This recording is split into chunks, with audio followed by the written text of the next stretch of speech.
It's time for the big 2023 verdict from key states. Numbers have already started trickling in, not just the BJP and the Congress. The entire nation is glued to these results. Many are calling it the semi final before the real finals in 2024 general elections. Now, focus today, of course, on Rajasthan, Madhya Pradesh, Chhattisgarh, and Telangana. And tomorrow, of course, Mizoram results will be coming in. They've been pushed to tomorrow by the Election Commission. Joining me are Sandeep Ghosh, political commentator and, of course, business leader.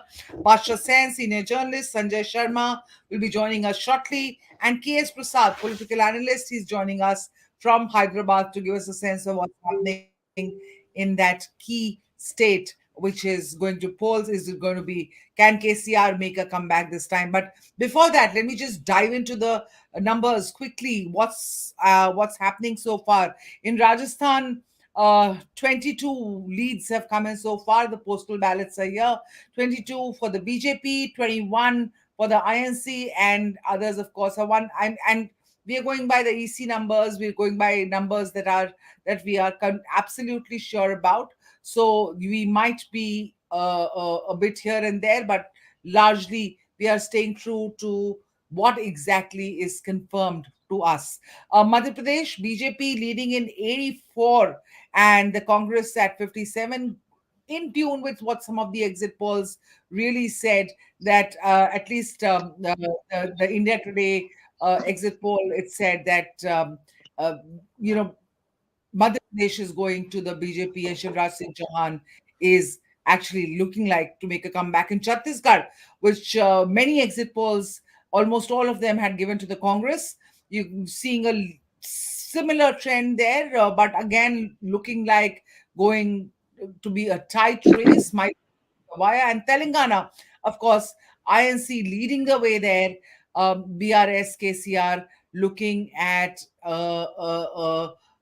going out of power in that particular state. But then that's what the exit polls had predicted for Telangana, a lead for the Congress. And Congress is going to win that thing. BJP, of course, not making much of a dent there as expected. Let me bring in some of our commentators here. Sandeep, maybe you can go off and give me give our viewers an understanding of what exactly do you think is so are these trends telling you so far? Aditya, as we discussed, postal ballots are hardly trends to go by. These Yeah. are not only early days, it's very, very, it's hardly any indication. So I don't think we should get carried away by postal ballots. In fact, we have to wait, given the kind of close contest predicted and what we, apart from the prediction, what at least I sense, it will be pretty close, at least in two states, if not three. I think we should hold our horses. But what is more important to my mind is not the ultimate results. Ultimate results could swing in a close contest one way or the other. I think the underlying trends we have to analyze much more. And to my mind, the other bit is, unlike in 2019, when the 2018 elections were by and large, delinked from the final 2019 results, the Lok Sabha and the Assembly. I don't think it's going to be that way this time round. So this time, the 2023 results have a much greater bearing on 2024, if not in terms of numbers, at least is showing the dynamics of which way the parties are going, which way the electorate is thinking, whether there is a change of mood. All of that, I think, becomes significant. So you could finally have in one state, in Madhya Pradesh, a Congress winning or losing, or in Rajasthan, BJP winning or losing. Uh, but I think what will be underlying those trends, I think that needs to be seen much more carefully, rather than getting excited about numbers and saying, oh, so and so has retained this, beaten You're this. absolutely right. Postal ballots hardly are an indication of which way the state is going. But I quickly, if I were to sort of talk to you about, and Sanjay has joined us. Welcome, Sanjay. Sharma, Sanjay, your sense of what the numbers so far tell us. Telangana, we are seeing a Congress lead. In Madhya Pradesh, we are seeing a BJP lead. In Rajasthan, again, we are seeing a BJP lead. But again, very tight contests all over. How many of these four do you see going down to the wire? You see, I've been like following Rajasthan. I'm based at Jaipur. What I can see is like ballot papers have to be understood. We have to understand the composition of ballot papers now. One is you have employees, then you have employees of central security forces, and then in which you generally find that BJP is stronger, and then you have people who are above 80 who chose to vote from through ballot. So it's an indication, yes, but only indication is that it's a very tight finish. But another thing which from Rajasthan election I can understand is that the welfare schemes which Ashok Gehlot rolled out, they are going to be they are going to have a bearing at the national level, because whatever otherwise whenever Ashok Gehlot lost, he lost very badly.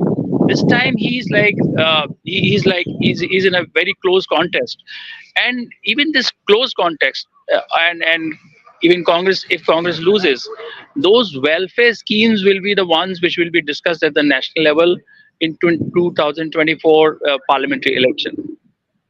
Fair point, but look at just have a look at the numbers. 98 and 94 so far. I mean, again, as Sandeep pointed out, we're not looking at ballot as any indication of the final results. But look where we are, even with the majority mark being 100 in Rajasthan. Both these parties, and it was supposed to be slightly an easier win for the BJP than the other three states, but this doesn't seem to be holding true. This seems to be going down to the wire. You think that is because of Ashok Gehlot's welfare schemes? Is that the big factor here? Is Gehlot, because Welfare schemes are certainly see. Gehlot, Uh, Gehlot himself is particularly popular, but his MLAs are not. See, what happened here was that Ashok Gehlot, there was no sign of anti-incumbency against the state government, the chief minister especially. But because the government was not stable, and he had to seek support from independents and BSP and others. So what happened was that MLAs were given too much of freedom, and there were complaints of their involvement in corruption because they were managing the local administration.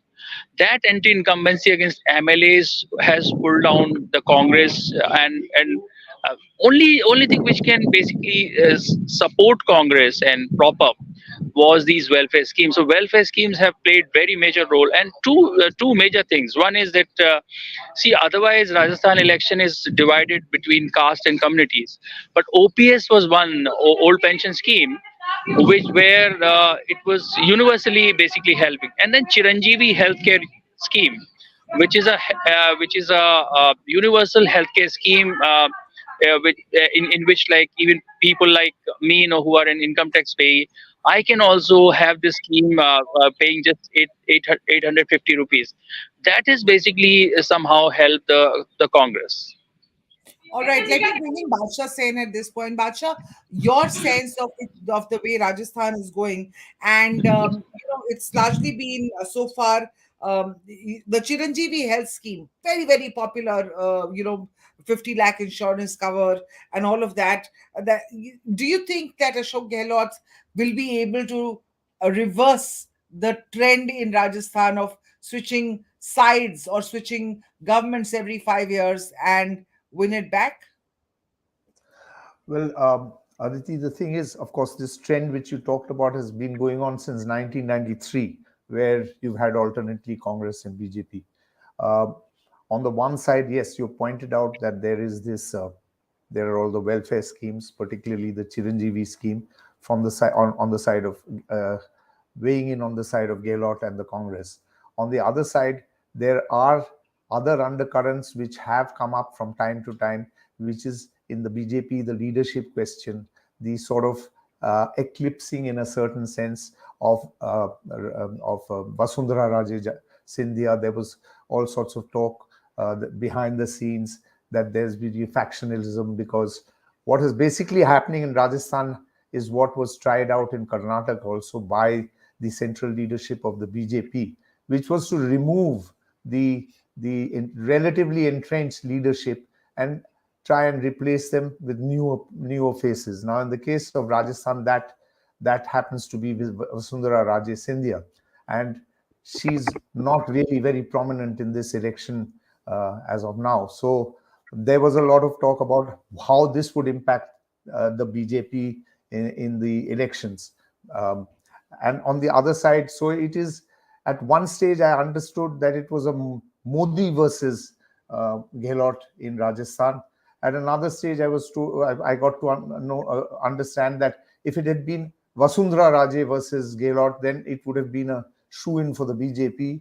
But all these are all trends, and of course, the Chiranjeevi scheme uh, could, it's the one of the few things that could buck that trend which you referred to, the 1993 onwards trend of the BJP and Congress alternating in power.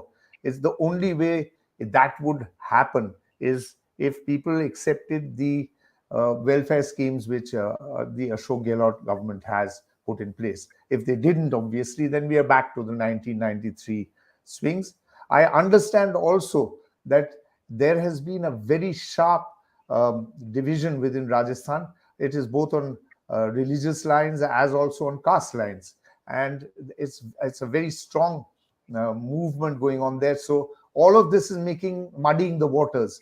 You, on the one side, you have the welfare schemes. On the other side, you have a leadership issue, and then in muddying the waters are all these things like caste and religion. Yes. True. Vasundhara Raje not being the CM face, towards the fag end of the campaign. Finally, Prime Minister Modi acknowledged her on in one of the rallies on the dais. After ignoring her the entire election season, do you see Vasundhara Raje not being the CM face, or BJP not having a CM face at all in Rajasthan playing a factor, Sadeep, in this? Well, I understand from the from whatever reports I've heard in the field that this could have an impact, particularly not so much necessarily among the people at large, the voters at large, but among the BJP workers. You see, because there's a very strong, there's a very strong support base for Vasundhara Raje within the BJP. Although, as a matter of fact, technically she's an outsider. I mean, she married into Rajasthan, but that I don't think is what matters very much. There is a fairly sizable number of BJP workers who are, in a sense, beholden or who have an allegiance to Vasundhara. That could shake the BJP. However, since the BJP is a cadre-based party, it has very much the RSS workers working for it. That could be, could be in a sense overshadowed. The Vasundhara factor may well be overshadowed. So it's because it's now only that Vasundhara has come into the picture. Otherwise, she wasn't. In fact, truth be told, some of the wilder things we've heard is a behind the scenes alliance, in a sense, an unspoken alliance between Gehlot and Vasundhara Raje. Interesting, that those conspiracy theories, Yes. yes, have been doing the Yes. rounds. But Yes. Sanjay Singh, you're joining us from Jaipur. Give us a sense of what the mood is like within the state and within that city, with regard to, because it was going to be a tight race, but with an edge to the BJP. But what we are seeing is 97 versus 92 or something to that effect. So far as the leads are concerned from the postal ballots. What do you feel about the Vasundhara Raje factor playing a role there, or BJP not having a strong face? Are, are you asking me? Yes, Sorry, yes, there sir. is some noise here. No, I'm. So I you see, understand. Vasundhara Raje factor is very important because I feel what BJP was lacking here was clear command, which Congress was not lacking. In fact, I came to know I was talking to candidates, so the entire campaign was being planned, and I think there was a suspicion because in the absence of Vasundhara Raje, Bharatiya Janata Party tried to nurture certain leadership, but that leadership could not come survive, could not come up to their expectation, and they had to change people. So there was a fear that if Vasundhara Raje is not there and other people are campaigning here and there, so they will start basically somehow destroying others' chances. So they were confined to their constituencies. Either they were in a very tight contest, or they were not allowed by the party. That has impacted their campaign. The campaign has been very prime minister centric, and there was no basically local flavor to the campaign, which we saw in Karnataka also, and that was a weakness. And Vasundhara Raje herself, see, whatever it is, I'm sure that as we have been following politics, Vasundhara Raje, when was also there was a suspicion that she was only campaigning for her own candidates, and there was a suspicion that no, she might spoil chances of others who could have been her competitors, like Rajendra Rathore and Dr. Satish Punia, people like the who were like aspirants for chief ministership in from BJP. The Vasundhara Raje factor has been there, and it might have impacted some 10, 12, 15 seats, and that's what being speculated even before BJP was thinking of going without Vasundhara Raje as chief minister face. Okay, let me just ask our producers to play the big fights that we are seeing, and look at where the fights in Rajasthan are happening. And let me start with Sardarpura, where Ashok Gehlot is pitted against Mahendra Singh Rathore of the BJP.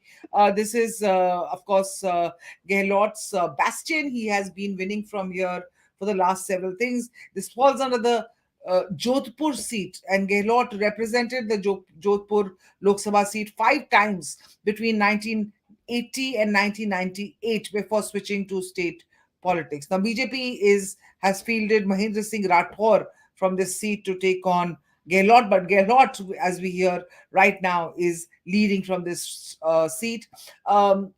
Jalrapatam, that is where Basundhara Raj is contesting from. She's leading from there. It's a rural seat. It is part of the Jhalabhar Baran Lok Sabha parliamentary constituency, falls under the Jhalabhar district. This is Vasundhara Raje's bastion. She has been winning from here since 2003. And, you know, she's been systematically sidelined from the party. Finally, her name came out, made it to the second list of the BJP. More than she's pitted against Ram Lal Chauhan of the Congress, and right now is leading from this seat. Sachin Pilot from Tonk, the other big name from the Congress, he had won against BJP's Yunus Khan last year from the same seat.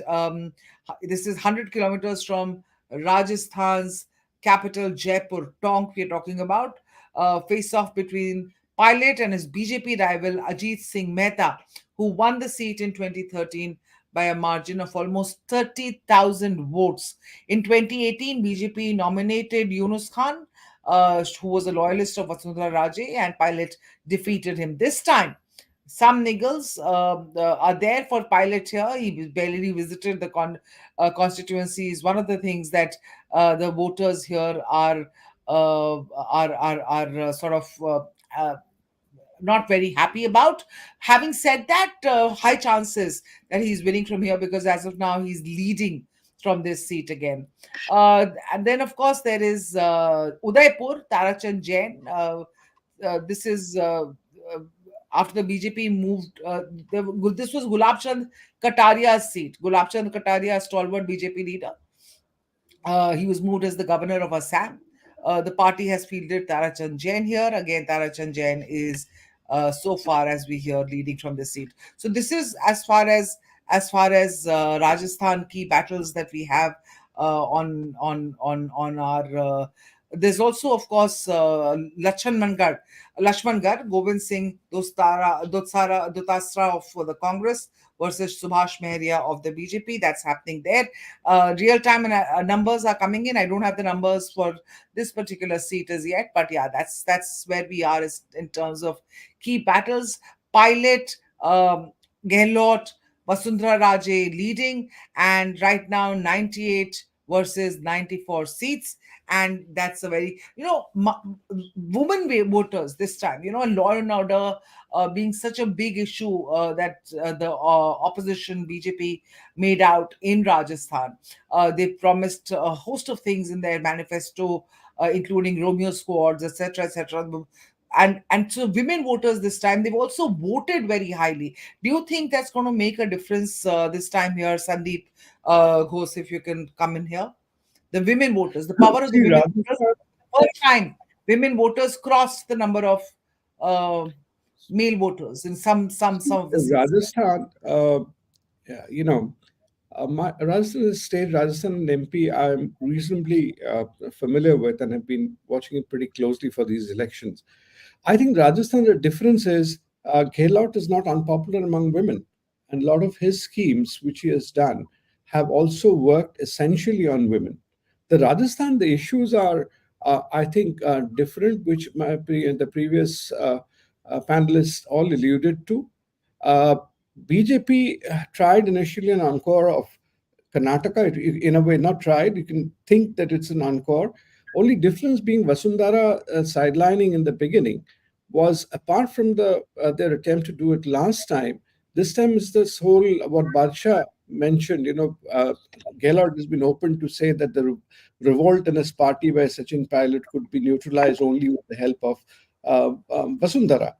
And so there was a great deal of suspicion in that. And also, Vasundhara today is not as unanimous a counter choice to a Gehlot or anybody over there. And so, personally, as someone mentioned, Gehlot, there is no strong anti-incumbency against Gehlot per se, and they could not really project an alternative other than Vasundhara, and the only way they try to do it is through these multiple faces. And what has not worked in Rajasthan, Aditi, for BJP, and I'm not jumping into conclusion to say that BJP is losing or anything. This whole tactics of bringing in the central leaders into the fray, it might have worked better in Madhya Pradesh.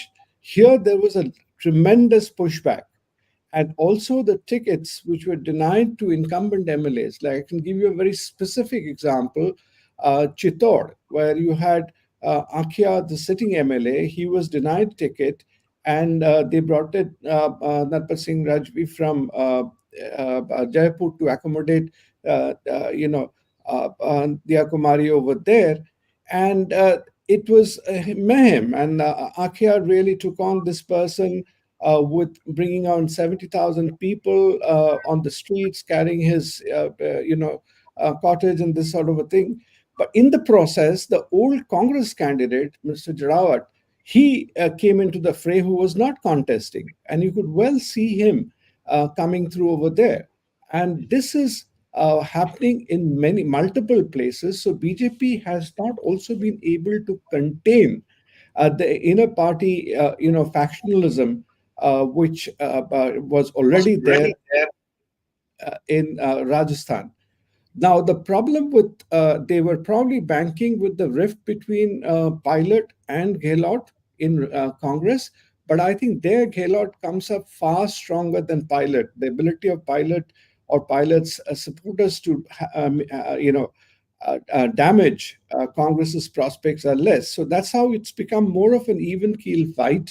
And I, for one, had been always maintaining. I'm not saying I said it before that. Even when the opinion polls were giving BJP a tall lead, I felt that it was going to be a close contest.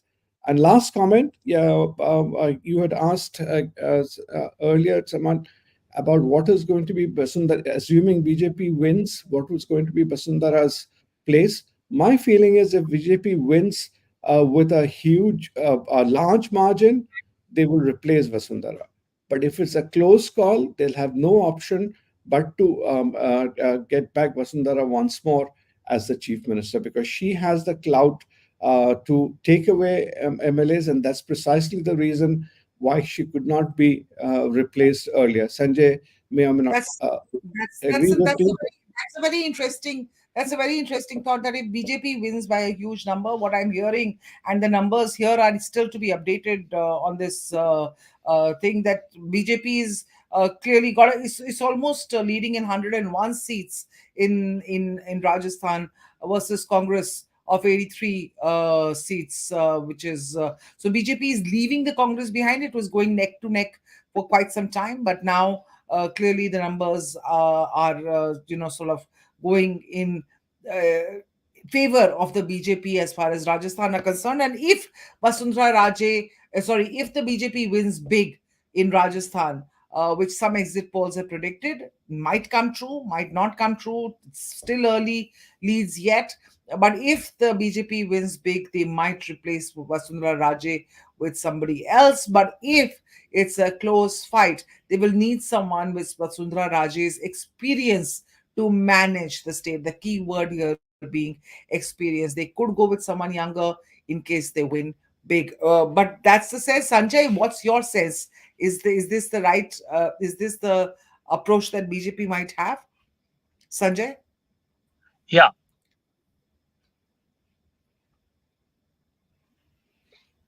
yeah. I also feel the same way that if the numbers are not high from BJP, the Vasundhara Raje has to be brought into picture. Otherwise, also I feel because Lok Sabha elections are close, so she still has and she has a chance even if numbers are towards like 110 or something. Because managing affairs otherwise and immediately going for Lok Sabha elections and basically controlling Rajasthan situation, she could be required. No, she has to be accommodated. Otherwise, also there was a very interesting meeting. Vasundhara Raje yesterday met the governor, which basically indicates that BJP might have been working on Plan B if the numbers are not supporting them, and if it's a hung kind of assembly, then she could have been asked to basically take lead and manage numbers, because it is felt that certain supporters of Vasundhara Raje, independents, they would win, and then BJP will have to require those support of those people to cobble up majority. So she's still in. I can't rule her out. No, till numbers are very high, then the central leadership will have an opportunity to replace her.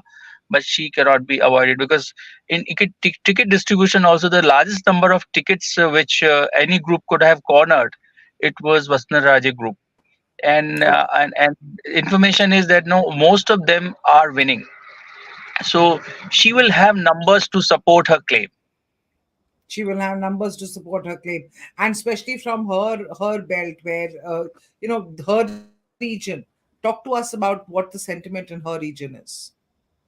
No, she's the only leader in Rajasthan who has pan Rajasthan reach and popularity. No, she comes from Eastern Rajasthan. She was married to Dholpur royal family, which is Eastern Rajasthan, where out of 19 seats, only one seat BJP could win, and that too from her hometown, Dholpur. But she contests from a different place, Jhalawar.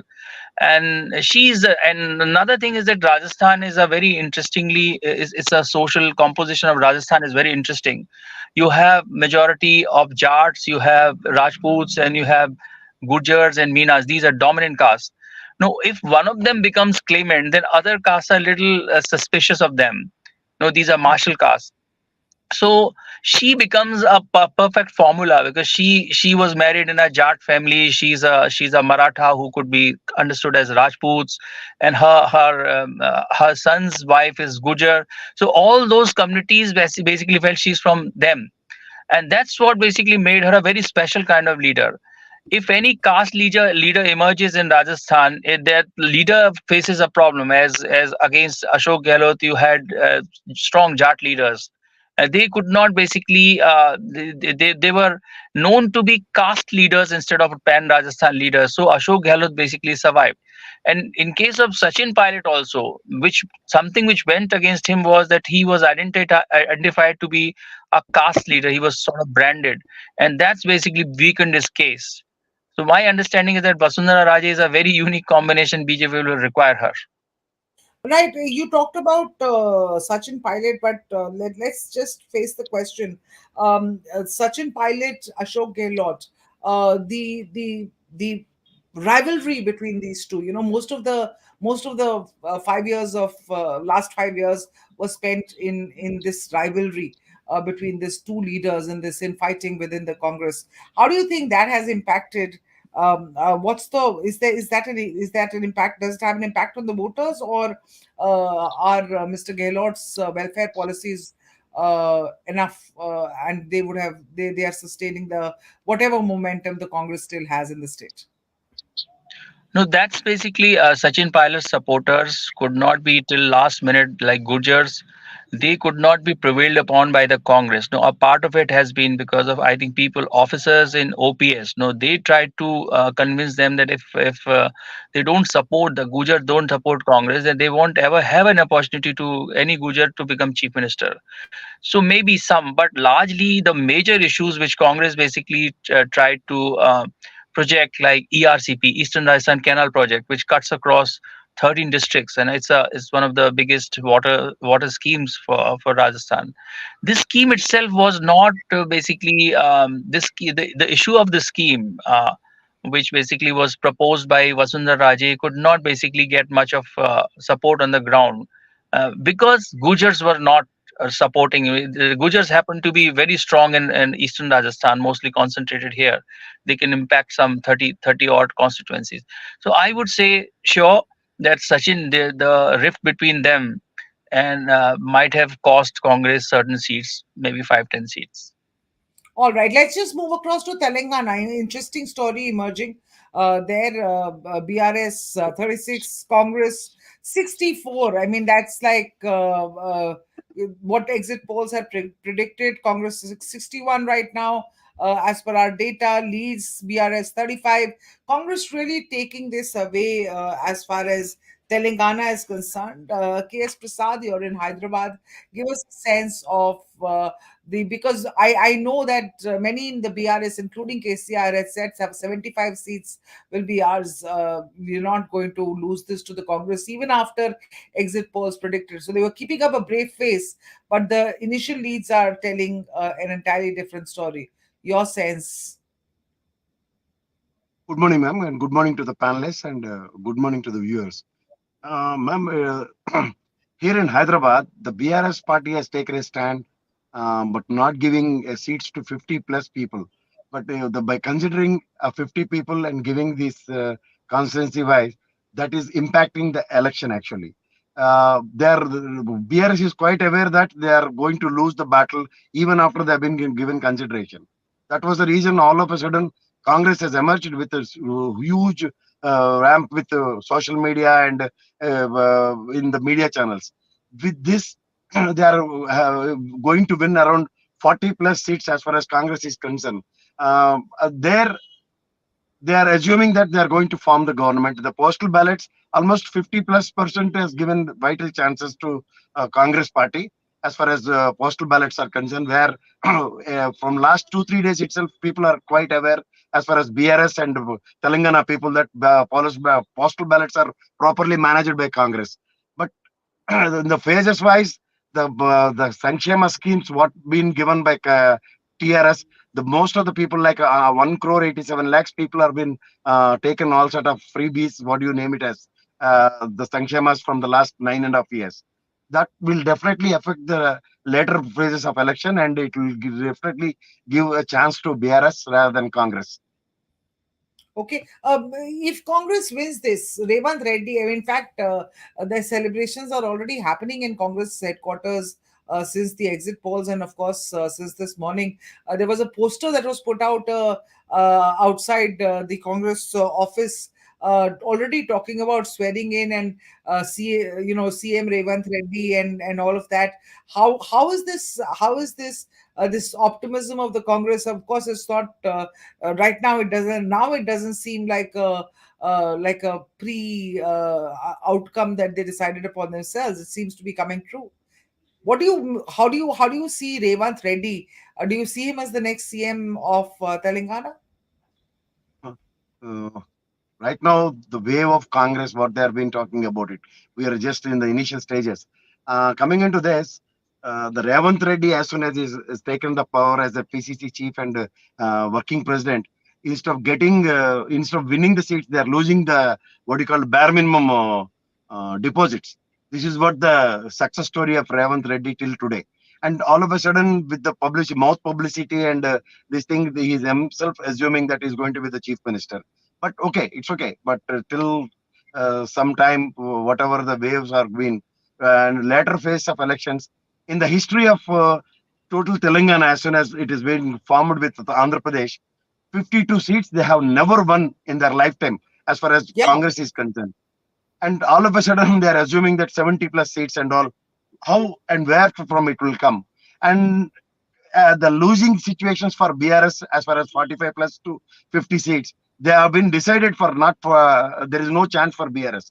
Their battle is on, and from the 2014 onwards, they have not even crossed the 22 mark as far as the Congress is concerned. And we're doubling that figure with 40 plus. Obviously, their what do you call the jubilations will come in, and they'll Where do do you outside of this. where do you see Congress? Where do you see if the Congress makes these gains or these kind of big gains from being nowhere in Telangana to making these kind of gains, and KCR from having or his BRS having a two-thirds majority to going down to that level as is being predicted by the exit polls, and as initial leads are of course favoring the Congress, but you never know how it pans out. How do you see, where do you see Congress's gains coming from? No, because the BJP party has changed the president from Bandi Sanjay to Kishan Reddy. All those days they are in third place and they emerged into the second place. And from the second place itself, they are looking forward that they are going to form the government and all. This is what the Congress hypothetical equation is concerned. From the last 20 days, they have given the seats to the candidates. And before that, there is no role which was supposed to play by Congress as an opposition. Absolutely, it is not there. And even the CLP itself is merged with BRS, and the leaders who are all joined in BRS, they have not been replaced yet. Only the smart work which was done by Suresh Kanugolu and the mouth publicity and social media, too much activity is creating some sort of ruckus in Telangana and downsizing this. And before 3 o'clock or 4 o'clock in the coming up rounds, BRS will come into the phase and it will see through that something will definitely take place. Even if they get single largest party also, after seeing Gujarat and northeastern states, the governor institutes will not give any set of permission to the Congress, and there is no chance for them. Okay, Sandeep, Sandeep Ghosh, do you agree with that? Do you think that makes Sanjay making the argument here that sorry, Mr. Prasad making the argument here that there is no way that Congress is going to have the kind of gains that are being predicted in the exit polls, or what you are even seeing on the ground right now in terms of initial leads. Uh, do you see that happening? Do you see BRS retaining the kursi in Telangana? BRS retaining in the straightforward way, I think, is a question mark. Everyone realized it, and if you see the BJP's, how they played their cards, including, after going on very high gear in the beginning, taking a retreat towards the end. I think this was all a planned strategy, and the planned strategy being to divide the anti-incumbency vote between Congress and the BJP. If the BJP hadn't upped the ante in the beginning, they would not. You see, BJP was never, I think, in the contention, not a contender for the state assembly, even if they posed like that in the beginning. Their idea was to ratchet up their vote share, which they might end up doing today. From whatever indication, they might take it up to 12, 30, 14%, which would be a huge rise for them. And in the process, if they're able to split the anti incumbency vote of BRS, then they can limit the Congress's gains. And thereafter, you can see a lot of, election, what you might call electoral engineering before, the final swearing in.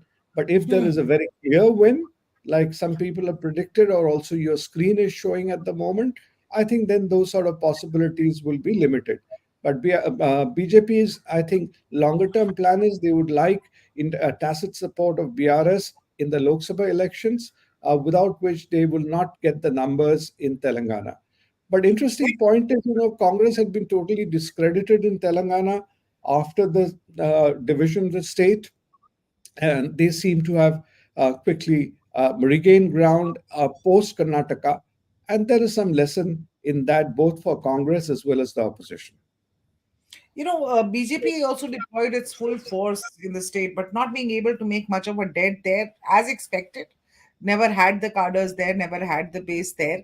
But do you think that they are playing the role of a vote splitter, the anti-incumbency votes? Some of them they are taking away with them. Mr. Prasad? Yeah, the anti-incumbency has been shared by Congress and and BJP. If you really look into the figure of 2018 for BJP, it is just 6%. Now all of a sudden they enhance it to 15 to 16% overnight because of the laborious process of efforts by Mr. Bandi Sanjay.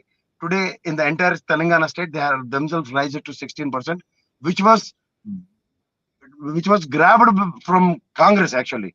The Yeah. consistency of BRS is concerned, if you really look into any surveys, which were there in 43 to 45% consistency they have been maintaining. Where it comes to Congress, they have not even crossed any of these pre-poll and post-poll surveys. They are just below 40% their game sizes. And obviously, the anti-incumbency, which was decided by BRS itself around 45 to 50 candidates, they are themselves quite aware that they are going to lose. That was the battle which was taking place in Telangana. So the Congress situation have been discussed around people around and saying that yes, Congress will come into the power and all.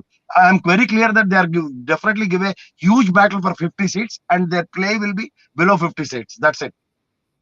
So play will be below 56. Let me bring in Bacha Sen at this point. Bacha Sen, your sense of the numbers in Telangana. I haven't heard from you on that. Can KCR retain that chair? Mr. Prasad definitely seems to think so. But what's your because all exit polls have given the state to Congress. Yeah. Well, Yeah, I'm I'm looking not at it denying it. slightly different. I'm not looking at the exit poll just now. I'm basically the biggest stumbling block, and one of the biggest stumbling blocks for the Congress in Telangana is the Greater Hyderabad municipal area, which has never been able to make headways in there. Partly because the BRS is very strong among the minorities, and partly because the OIC factor, that is one place where the Congress has not been able to make much headway. That is the Hyderabad. That's about 40 odd. That whole area is about 40 odd seats. Um, Okay. the Congress is basically trying gain to gain traction in the upper part of Telangana, which it hasn't, and that it also has this Greater Hyderabad municipal area, and it's in the lower part where the BRS had managed to grab all the naturally had its own support base, but also grabbed the support base of the Andhra parties, which is basically Right. the Chandrababu Naidu and YSR parties, which Hmm. had a sort of a, a, a smattering of support in lower Telangana. BRS has grabbed that and its own and consolidated that position. In the Greater Hyderabad area, BRS is strong, along with OIC, who's strongly believed to be playing a vote splitting role on behalf of the BRS. And it's the upper part of Telangana, which is where Congress is hoping to make a bigger dent. And A that's big event. basically And what is happening. you see those visuals of your of celebrations outside Revath Reddy's Yes. house No. on your screen already. So the celebrations have already begun. Although the votes, we're just 2 hours into Yes. the counting of votes, and that thing is cast in stone as of yet, and No. we have the rest of the day with us. In fact. If I were to ask all of you, because I have just of several more minutes with all of you, what's your sense? We have 4 states going to polls. Your overall sense, and I'm not asking you to be uh, uh, definite, but How do you, what's your prediction? Is it going to be 2 plus 2, 1 plus 1, 2 plus 3? How's it going for various states? Basha, can I start with you? My God. I mean, well, I'll take a risk. I do believe that the Congress will. Nobody's doubting what's going to happen in Chhattisgarh. So I think that will probably go to the Congress. Telangana, from whatever I gather, it is now it's particularly from what Mr. Prasad has pointed out.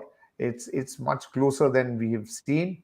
However, I do believe that the anti-incumbency factor will weigh in against the BRS, and so probably the Congress might be in a position there. Now we have the two. I'm not hazarding anything as far as Mizoram is concerned, because anyway the counting has not begun there. So we have Rajasthan and Madhya Pradesh, and I think it'll probably be one to BJP and the other to Congress. Now, don't ask me which one will go to BJP and which Which one? one will go to. well, So well, basically, actually, you're not sticking your I neck think out. there'll be a You're swap. not Okay, if sticking. you want me to put out, I think that Madhya Pradesh should probably go to the Congress. You think MP will go to the Congress? The numbers right now don't Probably, seem yes. to Yeah, say that, yeah, because yeah. MP, in fact, the lead of the BJP in MP is bigger than the lead that the BJP's lead in Rajasthan. But let me come to you, Mr. Prasad. What's your sense of the four As far as states? this, What's the score? no, we have been continuously hearing about the semi-final battle from Uttar Pradesh and other states elections are concerned. This is a win-win situation for Congress in Rajasthan and as well as Madhya Pradesh. But I always believe more on the original act of Congress, what they used to do for years together with the governor. The same way right now the BJP is also doing. The vital role of governor will decide the fact of BJP in most of the states. Where in Okay. Telangana it comes, obviously the Is governor again plays a key role. it the governor, or are there any particular resorts that you have in mind that will play a key role? No, no, its resorts will not make any huge impact because the figures what they manage and what they can, everybody quite aware of it. But as far as governor's decision is concerned, by seeing in Maharashtra and some states what sort of developments overnight it has taken, the same way, and unfortunately Congress has taken a huge gap to swear in the situation, and this thing is concerned. They are opted for eighth. So these 5 days are going to be very crucial for most of the people. So the Hmm. decision maker will be plays a vital role as far as governor is concerned. Okay, but as so far as you're giving both Madhya Pradesh and Rajasthan to the Congress right now, in both states, as you can see on your screens, the BJP seems to be leading. So I will, that's your perspective. So I'll let it go. Sandeep, your sense. I think very perceptive comments from everyone. So I would make a division between, wins and who will form the government. If you tell me in terms of numbers, the wins, it may be two and two. But in terms of forming government, I think it could be three and one. That is my take. I will just ask Sanjay two questions. One, he mentioned about Vasundhara meeting the governor. Just for your record, also, Gehlot met the governor the day before. So one, comment I had heard. I was in Rajasthan last week. In fact, on the day of the election, they said whosoever formed in. They told me in Hindi, rather than speaking my bad Hindi, I'll tell you in English. He said the government will be formed. The government will be only of that which both Gehlot and Vasundhara support. That is the government which will come. Make whatever you have to out of that statement. I think Got it. essentially a lot will depend on the latent or rebels who are there, undercover rebels, and we have not factored in Beniwal in our discussions in Rajasthan. I think he will also have an important role in terms of swinging some of the vote shares.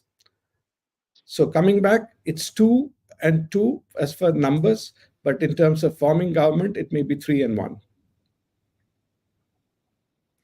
And so you're giving which three states?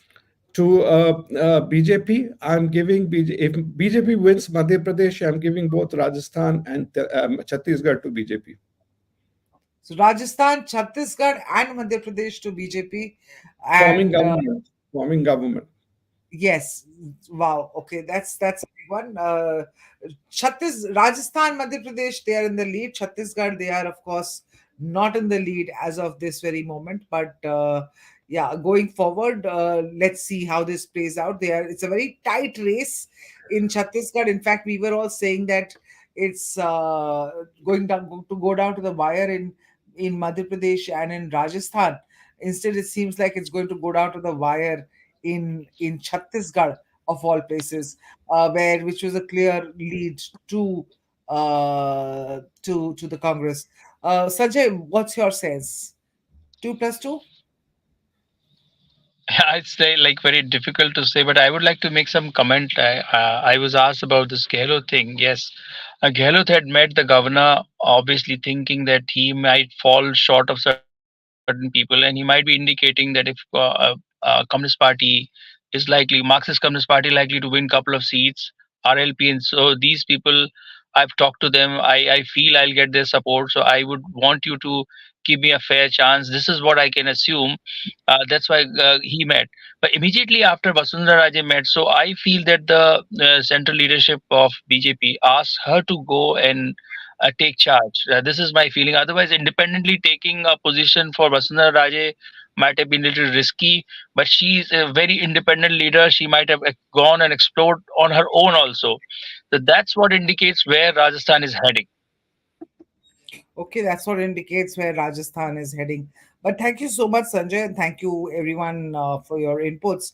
But I'd like to continue this conversation, and I'd like to welcome Smita Gupta to the panel. Smita, hi. We can't hear you, Smita. If you can hear me, Smita. I can hear you.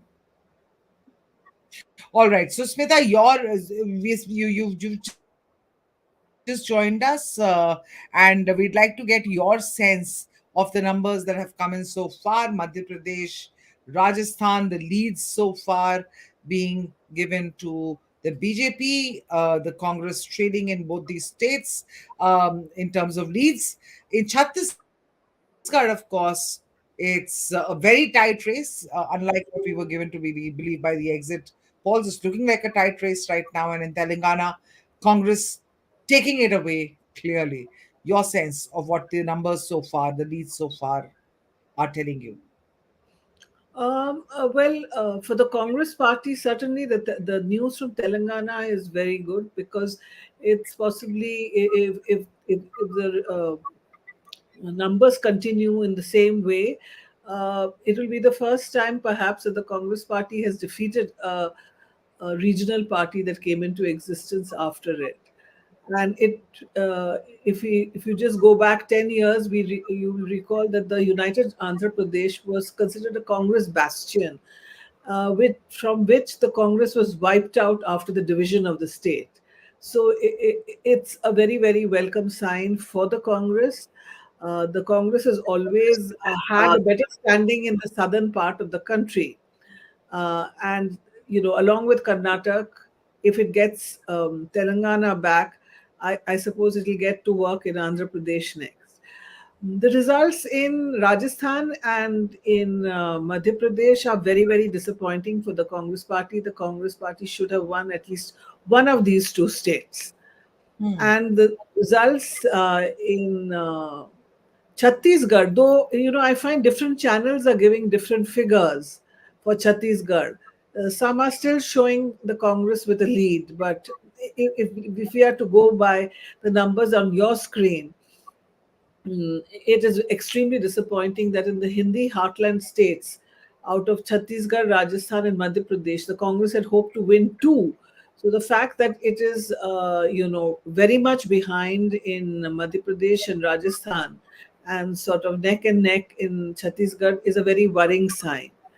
But, Uh, but these are early trends yet. Let's see how this yeah, plays out. yeah, Anything can yeah, happen yeah. within the next couple of hours. Okay, in Madhya Pradesh and Rajasthan, I just like to say that it's time. I think that the Congress looked at at a younger leadership, because in Telangana we have Revant Reddy, 54 years old, Yeah. and Madhu God Yakshi, younger leaders, younger faces. It's time.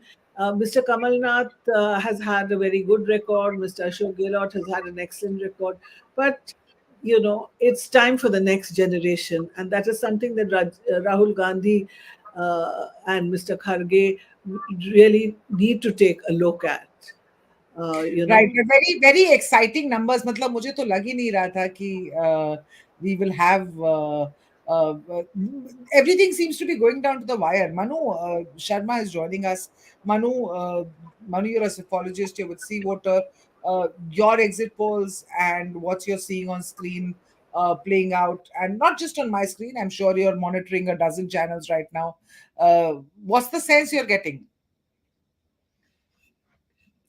आपके number सही हैं? Madhya Pradesh might spring a surprise that BJP is effectively bucking the anti-incumbency trend, but other than that, pretty much in line. So we were predicting a Rajasthan win for the BJP. We were predicting a Congress win in Telangana, and we were predicting a clean contest in Chhattisgarh. And I wanted to, basically just take 30 seconds to explain Chhattisgarh first to everyone. Chhattisgarh, cycle after cycle, witnesses a very close contest in terms of vote shares.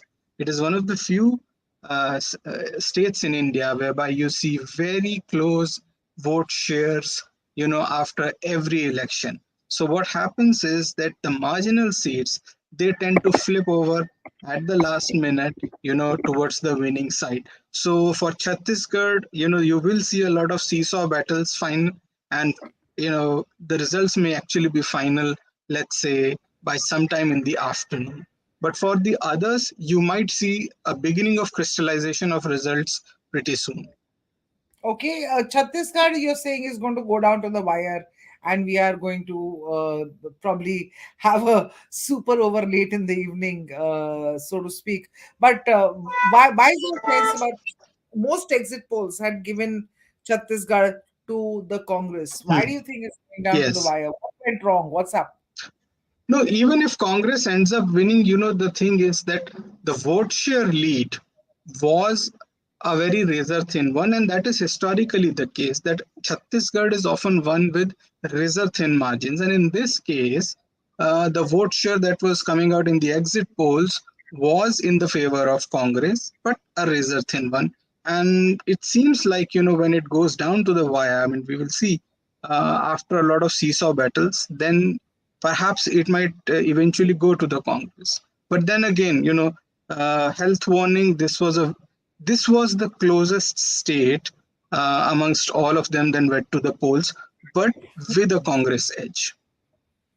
It went with a Congress edge, and Congress, as if you look at the numbers, still does seem to have an edge. I just want to talk about Bhupesh Baghel, and I want to talk about his leading from his constituency, where he is. It's a very interesting contest there. Let's put up that plate for everyone to see. Bhupesh Baghel is in contest with his nephew Vijay Baghel. It's he's it's a striking contest. The nephew is in BJP and is a Lok Sabha member from the Durg constituency. The two of them have come face to face thrice, I believe, in 2003, 2008, and 2013. Manu and Vijay Baghel, of these, I think he's defeated his uncle once. Manu. Yeah, I mean it's an old family feud, if you say, and so nothing is a given. But generally, when you are the incumbent CM, अभी वहां seesaw चल रहा है. exactly. Some reports coming in that Mr. Baghel is leading, some reports coming in that his nephew is leading. Of course, both are Mr. Baghel. Reports. So they Yes, both belong to the Kurmi community. So the Kurmi votes there are, of course, likely to get divided, but we don't know. In 2008, I think once Vijay Baghel has defeated Bhupesh Baghel from the seat. Will he repeat the feat this time around? So a lot of anxiousness there because there's a lot of seesaw happening on that seat. But let me just come to Ajit Kumar Jha. Ajit has been waiting patiently. Ajit, thank you for joining us. Your sense of the way Chhattisgarh is going. Do you see the exit polls? I mean, coming true, or do you see a contest going down to the wire? No, I think I think the exit polls have been largely the major exit polls have been rather accurate. Why? Because look, the way they predicted Madhya Pradesh clean sweep for the BJP.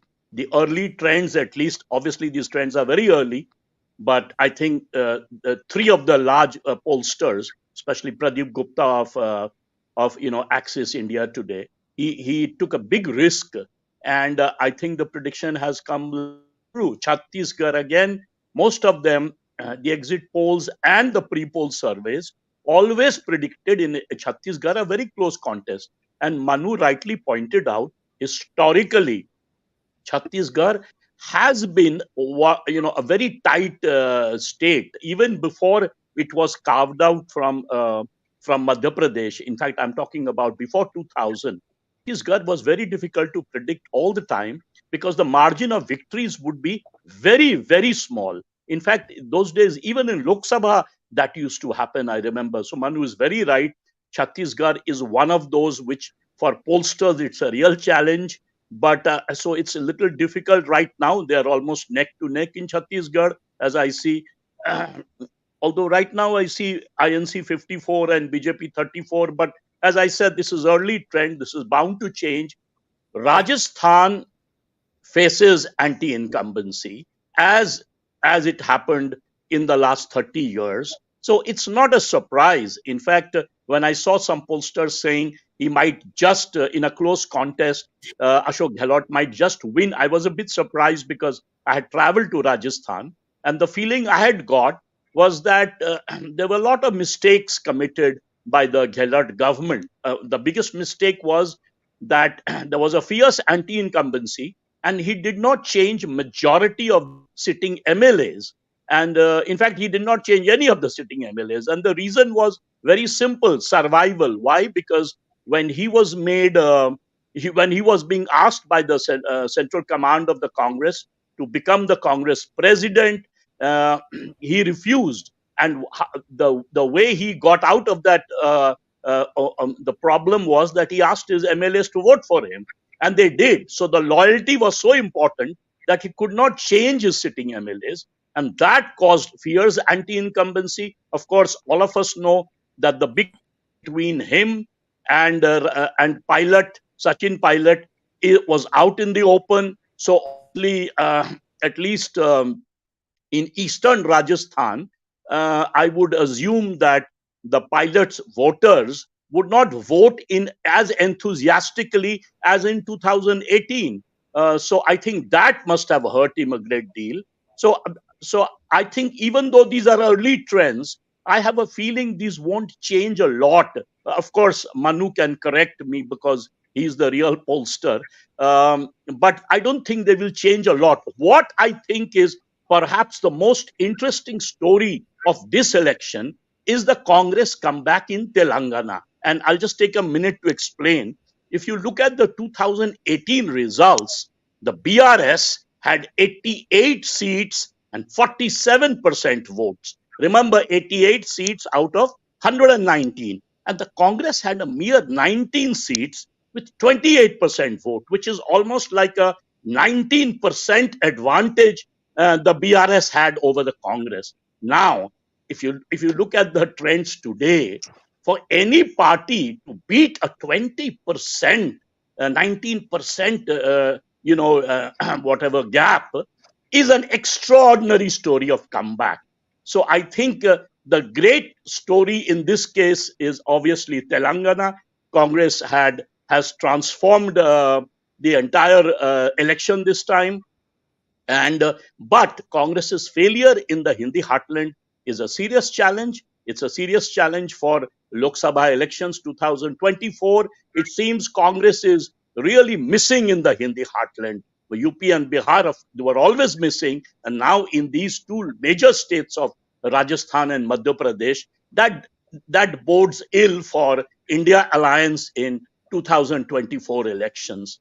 So obviously, I have said a lot. Right now, these are I early think we trends. started off the bat with touching upon virtually everything in every state, and my producers were having a difficult time keeping up with you. You went from Telangana to Madhya Pradesh to Rajasthan, everywhere. But I just want to come back to Telangana, and I want to talk about the 2018 verdict that you're talking about, and about the fact that how the Congress, the Congress might not be doing up to what it was doing in the Hindi heartland, or how it won in the Hindi heartland last time around. This time around, that might not be the case. But in Telangana, in the south of the Vindhyas, in south, after Karnataka, Telangana coming as a big welcome, and it's a big boost for the India alliance in the south, if not in the Hindi heartland.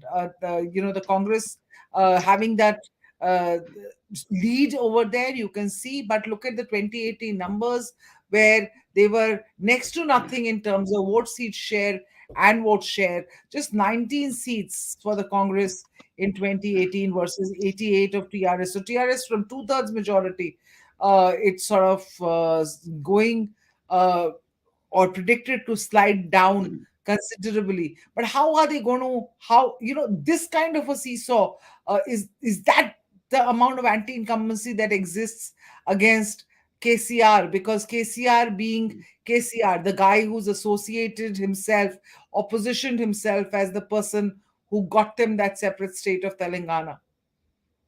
Well, you're asking me, is it? Yes, sir. See, look, the thing is, yes, of course, KCR was the hero of Telangana. He was the one who was the leader of the movement. But do remember that Telangana was created also because of Sonia Gandhi and Dr. Manmohan Singh. So, in They a clearly way, said Congress has not left any stone unturned in playing that card in the campaigning during these elections. They are making sure, they made sure that they reminded the voters that we had a role to play in the formation of Telangana as well. yeah, absolutely. So what I'm trying to say, that Congress was in a way the creator of Telangana, number one. Number two, I think Rahul Gandhi's Bharat Joro Yatra, because he spent quite a bit in Telangana, that had an effect. That kind of geared up the Congress party in a major way inside Telangana.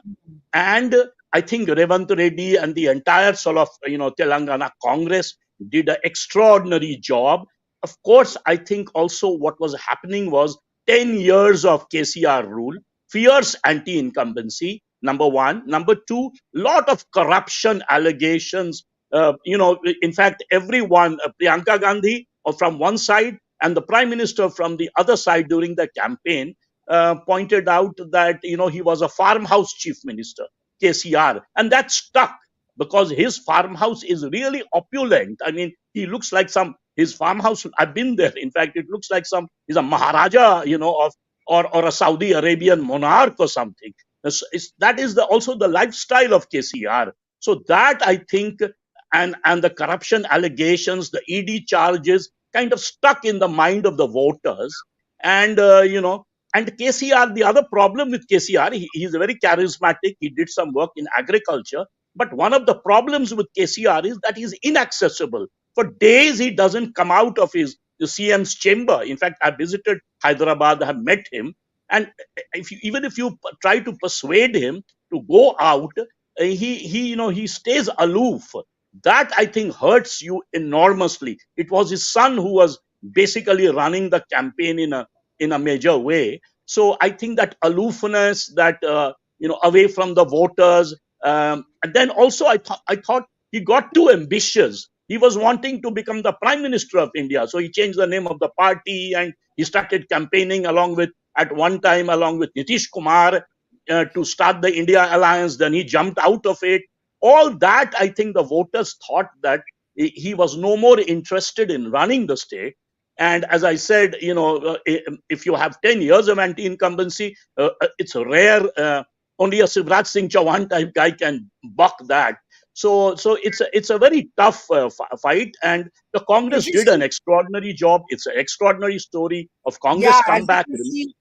as you can see, there are already already huge celebrations outside Telangana Congress President Revant Reddy's house. The young chap, he's really been able to take Congress. That's the importance of getting fresh blood into your party, into your steam. I think he's really, in fact, just the other day he said that there was no comparison between him and Telangana Minister KTR, who's the son of KCR, and he said, I am on merit quota and he's on management quota. So everyone knows KTR is KCR's son.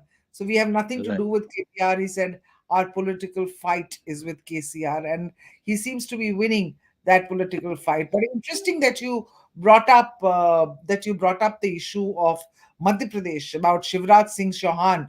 He seems to be going to his fourth term, and that is unbelievable to say the least, as far as India's tryst with anti-incumbency is concerned. Let me bring in Smita Gupta here for a quick take here.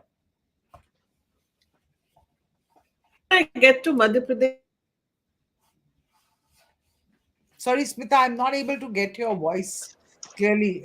Manu, you want to come in there and talk about what the numbers are saying? Madhya Pradesh. Yeah, just a bit about Madhya Pradesh. For the viewers, I would like to put it that this was the fourth term anti-incumbency that the BJP and obviously Shivraj Singh Chauhan being the leader was facing in Madhya Pradesh.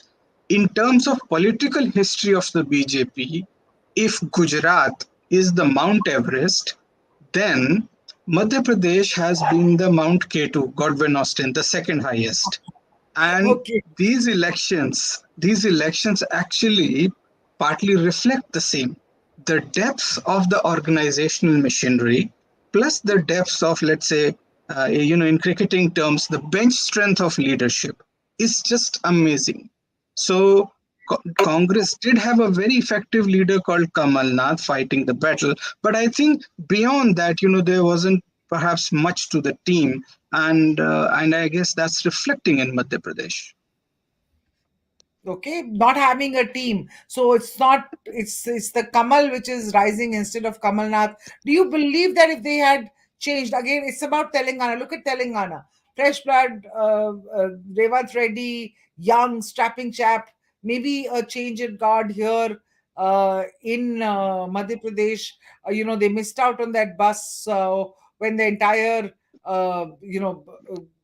breakup happened with the former Congress star there and his battle with Kamal Nath, Jyotiraditya Scindia. But at that point, Jyotiraditya Scindia had just gone to meet Shivraj Singh Chauhan a while ago. Let me just play out for you what he's just spoken about. These are the visuals of him going to meet जहाँ तक मध्य प्रदेश की बात Shiv- है, हमारी double engine की सरकार प्रधानमंत्री जी के नेतृत्व में मध्य प्रदेश में शिवराज सिंह जी के नेतृत्व में जो जन कल्याण की योजनाएं हैं, जो गरीब उत्थान की योजना है, सेवा और सुशासन की जो हमारी सरकार है, जनता का पूर्ण आशीर्वाद भारतीय जनता पार्टी के साथ रहेगा।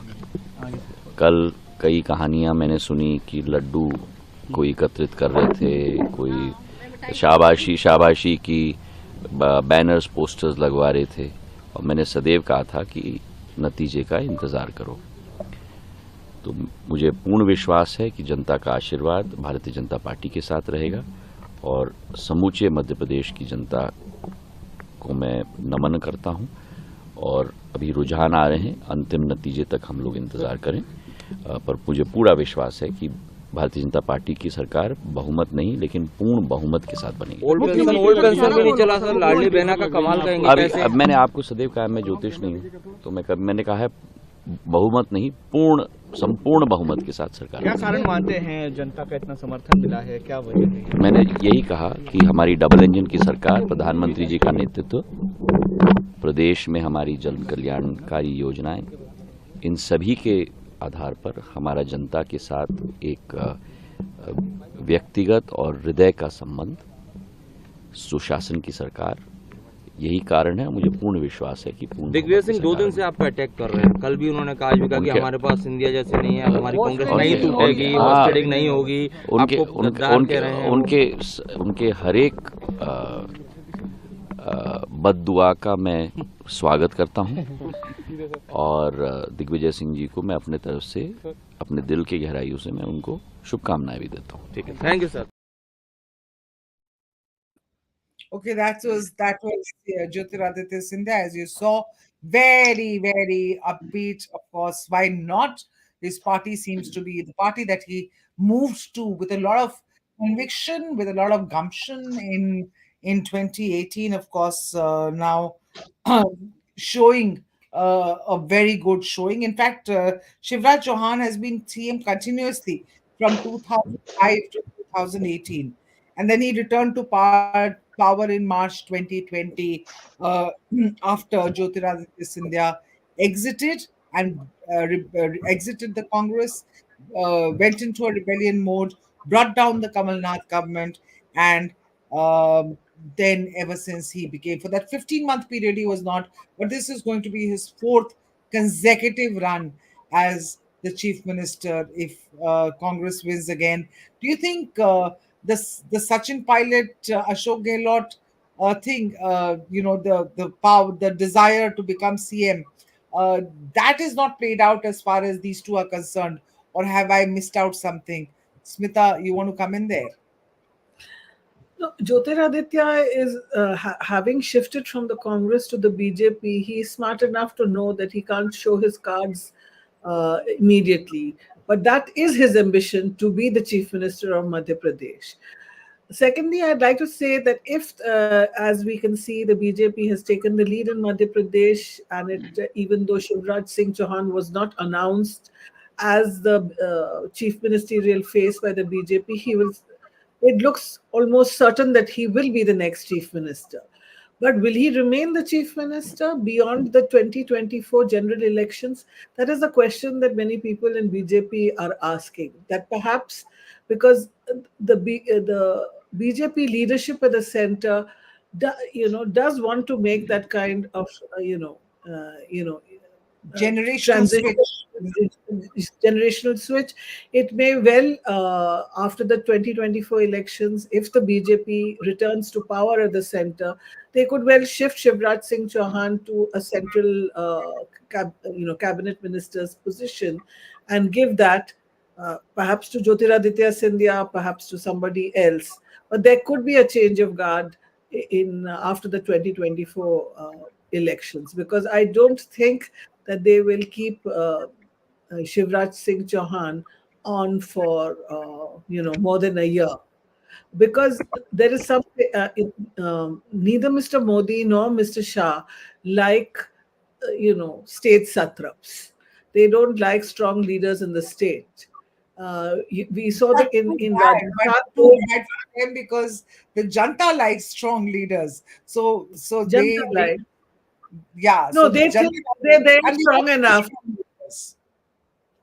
Yeah, but because you see in Rajasthan, for instance, the BJP, of course, is doing extremely well there, but the state leader in Rajasthan for the BJP was Vasundhara Raje. She was by far the tallest, strongest, with the biggest sort of following, but we could see right through that the central leadership of the BJP kept her. They weren't about to project her, so they don't like the strong leader. I mean, the fact that Miss Raje Except worked really hard on her own, that is a different issue altogether. okay, let me bring So in Ajit Kumar Jha to weigh in on this, because the important thing is that if the Congress or if the BJP returns this time, Smita believes that Shivraj Singh Chauhan will remain CM for a year and a half at best, and then be kicked upstairs, and then new generational blood will come in with Jyotiraditya Scindia. Do you think no, that's I going can to say with Jyotiraditya or someone else, with but there will be. Jyotiraditya or someone else? Okay, got it. Uh, uh, you want to come in there, Ajit? I think I kind of agree with Smita. I don't know about this 1 year thing or post 22 24, But obviously, the BJP's ambiguity and uncertainty about Shivraj Singh Chauhan was very clear, right? The fact that they brought about 8 leaders from the center, people like Narendra Singh Tomar and Prahlad Patel and so many others, that itself shows that they were uncomfortable with Chief Minister Shivraj Singh Chauhan for various reasons. One reason, of course, must have been the fact that they were thinking that this is almost 18 years of anti-incumbency, because Kamal Nath's government lasted for 15 months. So let's say about 18 and a half, or a little more than 18 and a half years of anti-incumbency. Because remember, the BJP came to power in Madhya Pradesh in 2003, and they have been going, one after other, they have been winning just like Gujarat. So I think they were afraid of that. If you remember, even in Gujarat, they removed Vijay Rupani a year before the last Absolutely. assembly election. So they were uncomfortable with the idea of having the same CM, because obviously there is some kind तो of, anti incumbency का fear होता ही है. Correct. so therefore they had brought that. Now the big question is, if there is a landslide victory, who should we give the honor to? Shivraj Singh Chauhan or the central leadership of the BJP? And I would tend to agree Shivraj Singh Chauhan. Why? Because remember, Shivraj Singh Chauhan was bringing victories to the BJP even before 2014, before Prime Minister Modi and Amit Shah and others came over. So Shivraj Singh Chauhan is the mama, young women. He's a very popular man. If you talk to him, he's very charismatic. If you talk to him, he comes across as a very humble person. And as Manu pointed out very correctly, Madhya Pradesh historically has been a strong BJP state. In fact, Christoph Jaffrelot did his PhD on Madhya Pradesh BJP and how the Sangh and the BJP did an extraordinary, sort of growth in Madhya Pradesh. It's almost like the Uttar Pradesh story, except that in Uttar Pradesh it was around Babi Masjid, whereas in Madhya Pradesh it was around solid organizational work by the RSS and the BJP. So there is so obviously Madhya Congress has lost out in a major way after post Digvijay Singh. Congress lost out in a major way in Madhya Pradesh. One was expecting that to turn around, at least some people thought, but obviously that hasn't happened. And Madhya Pradesh, like Uttar Pradesh, continues to remain a BJP bastion in a way.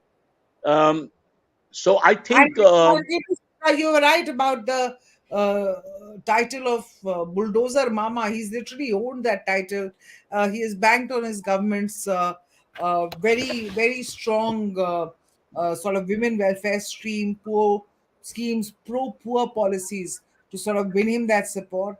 He's also tried to add a pro-Hindutva aggressive agenda partially. But let me just look at some of the key contests, the key battles, the hot seats in Madhya Pradesh and which way they are blowing. Of course, the first of all, Budni, where Shivraj Singh Chauhan is pitted against the real life Hanuman Vikram Masal Sharma. Sorry, he is Chauhan, of course, has won this seat 4 times in a row.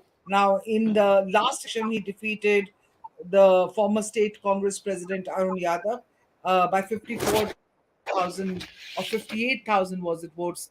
And this time around, this man, Vikram Mastal Sharma, he's a actor, young strapping guy. He essayed the role of Hanuman, and now he's taking on Chief Minister. He's Kamal Nath's man.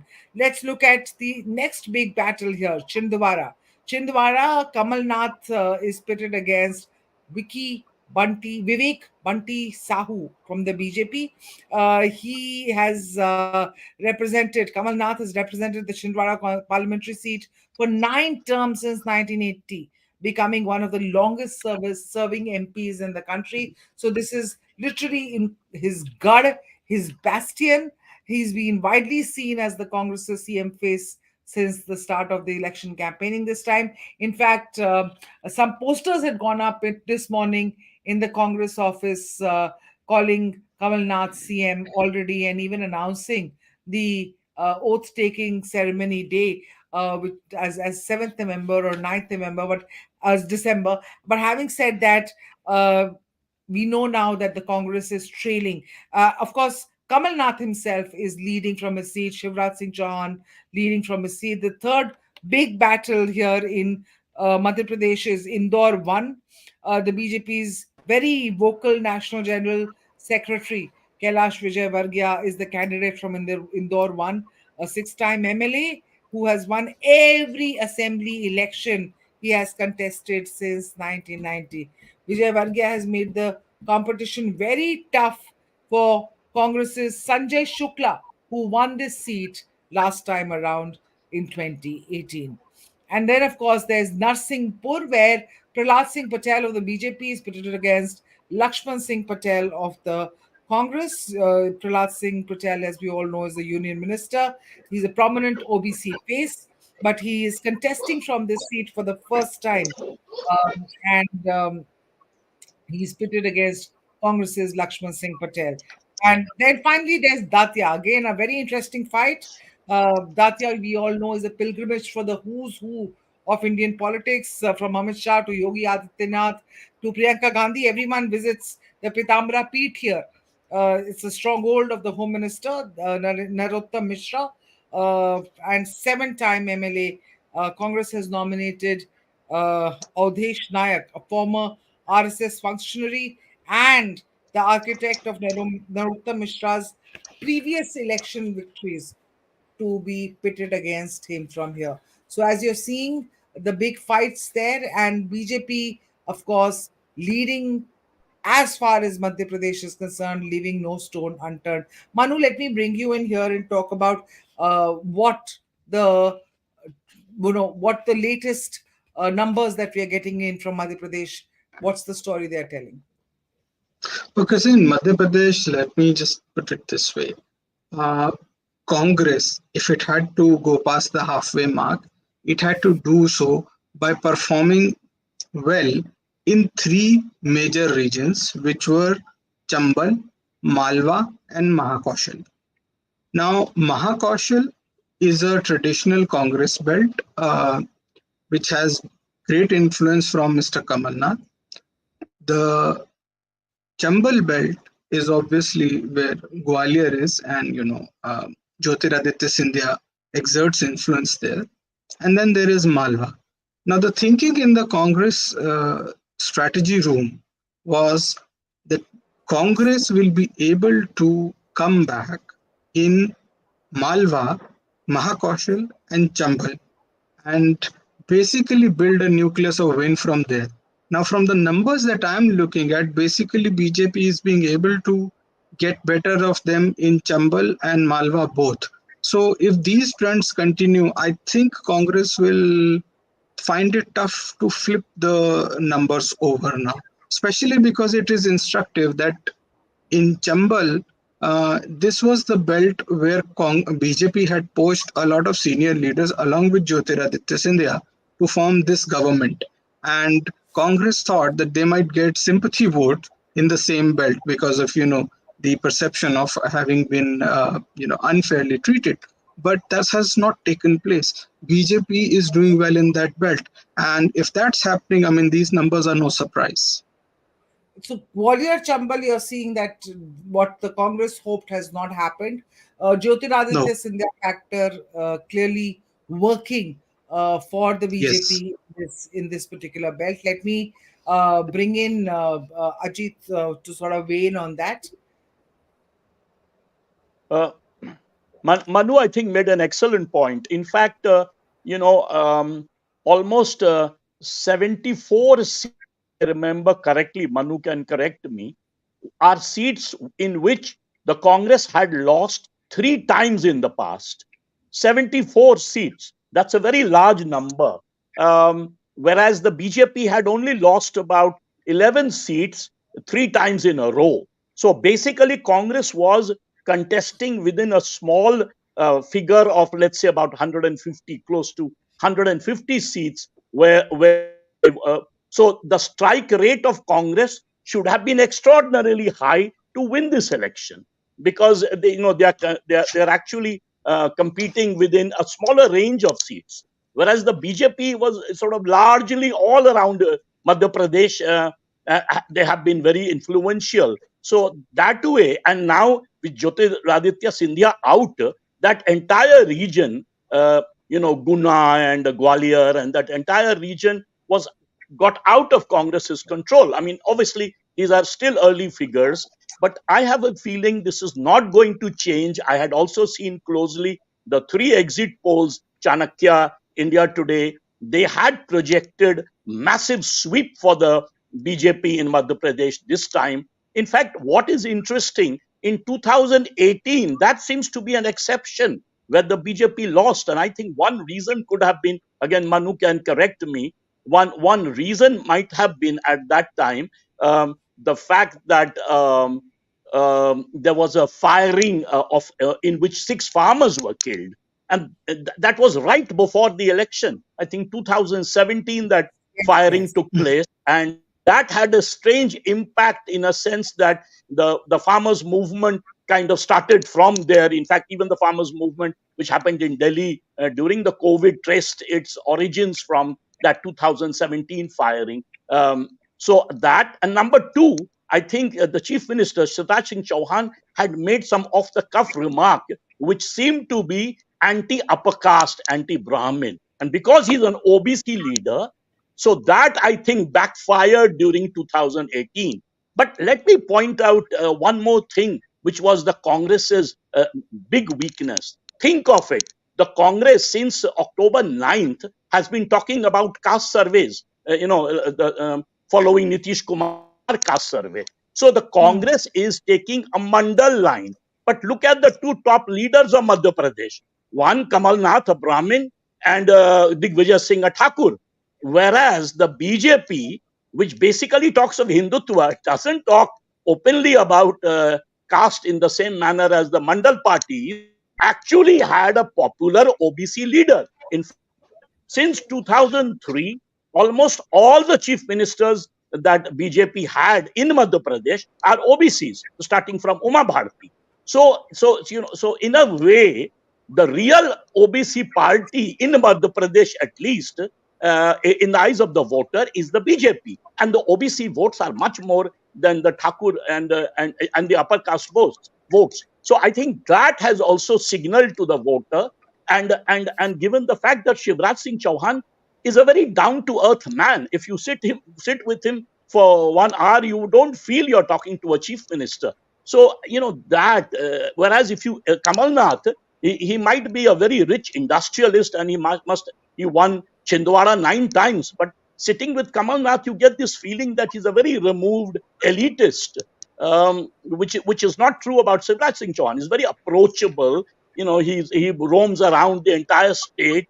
So I think it's made You think one the that has made a difference as far as, but it's the same voter set which went ahead and elected Congress to lead them in 2018. In fact, just by a few votes, it was a very close call, 114 versus 109. But Kamal Nath did become the chief minister for 15 odd months. The other problem, Aditi, just 1 minute, let me point out the other mistake that Congress made, which it does all the time, but this one specifically must have cost it. The fact that Congress is leading the India alliance, and here are India alliance partners like Samajwadi Party. Bahujan Samaj Party is not an India alliance partner, but yet they are very strong in Baghel-Khand and Bundelkhand. The Gondwana Party, several of these local parties were demanding alliance with the Congress. But the Congress, Kamal Nath and Digvijay Singh, they were so sure, overconfident of victory, that they did not concede a few seats. In fact, you must have heard Akhilesh Yadav, raving and ranting against the Congress, which is further going to weaken the India alliance in 2024. But the Congress did not accommodate these local players. If they had, maybe the results would have been slightly different. And maybe it would have given a more of a leg up to the India alliance ahead of 2024, which is barely what, 4 months away to the 2024 general elections. What do you think, Smita? Do you sort of concur with that? Yeah, I broadly agree with Ajit's analysis of Madhya Pradesh, particularly, that last point that he made about the coalition and the India Alliance coalition. I think that Congress would have been well served to have accommodated the other parties for two reasons. One, I think they would have done better in these elections. Two, it would have been a signal to the India Alliance partners that we are willing to be accommodating, and that we are serious about 2024, because the India Coalition Alliance, if it is to perform at all, if it at all is to give a fight to the BJP at the center in 2024, it must look like a cohesive body. It must look like a body that is willing to share amongst its own allies seats to take on the alliance. So I think the Congress has made a mistake on two counts. One, it has, literally, damaged its own prospects in the state of Madhya Pradesh in these state elections. It has also sent out a very negative signal for 2024. Um, uh, yes, I think the departure of Jyotiraditya Scindia has damaged the Congress, because Mr. Kamal Nath, Mr. Digvijay Singh, and Mr. Jyotiraditya Scindia, had their separate bastions. So that left a Yeah, gaping hole. that And left a that bit gaping of, hole, and the Gwalior yeah, Chambal this time seems to be yeah, going completely the BJP way as far yeah. as And numbers, which as is far as just this caste survey that the Congress, suddenly the Congress transformed itself just before these elections as a Mandal party, and started campaigning for a caste survey. And in fact, the problem is that uh, Mr. Kamal Nath, in fact, is the person who brought that 27% caste. Uh, uh, as you know, in the early 90s, the 27% quota was implemented in the country, but it was not done in Madhya Pradesh, despite the fact that the BJP had a plethora of OBC leaders. But Mr. Kamal Nath did it. But the problem, I think, with the Congress is that while it has done it, it doesn't really believe in it so much, because it didn't play that up. And it right. also And showed in sharp contrast, you look at the BJP. I want to Before add something to this. One Chauhan, minute. 1 minute. May I just add one point to this? yeah, That that what is this OBC politics about? One is about jobs, and the other is a share in political power. The BJP was able to show the share in political power, whereas Kamal Nath, what he did was he actually made it possible for OBCs to get jobs, get that 27% quota. But obviously, in the northern part of the country, I think it is political power that the OBCs want much more than the jobs.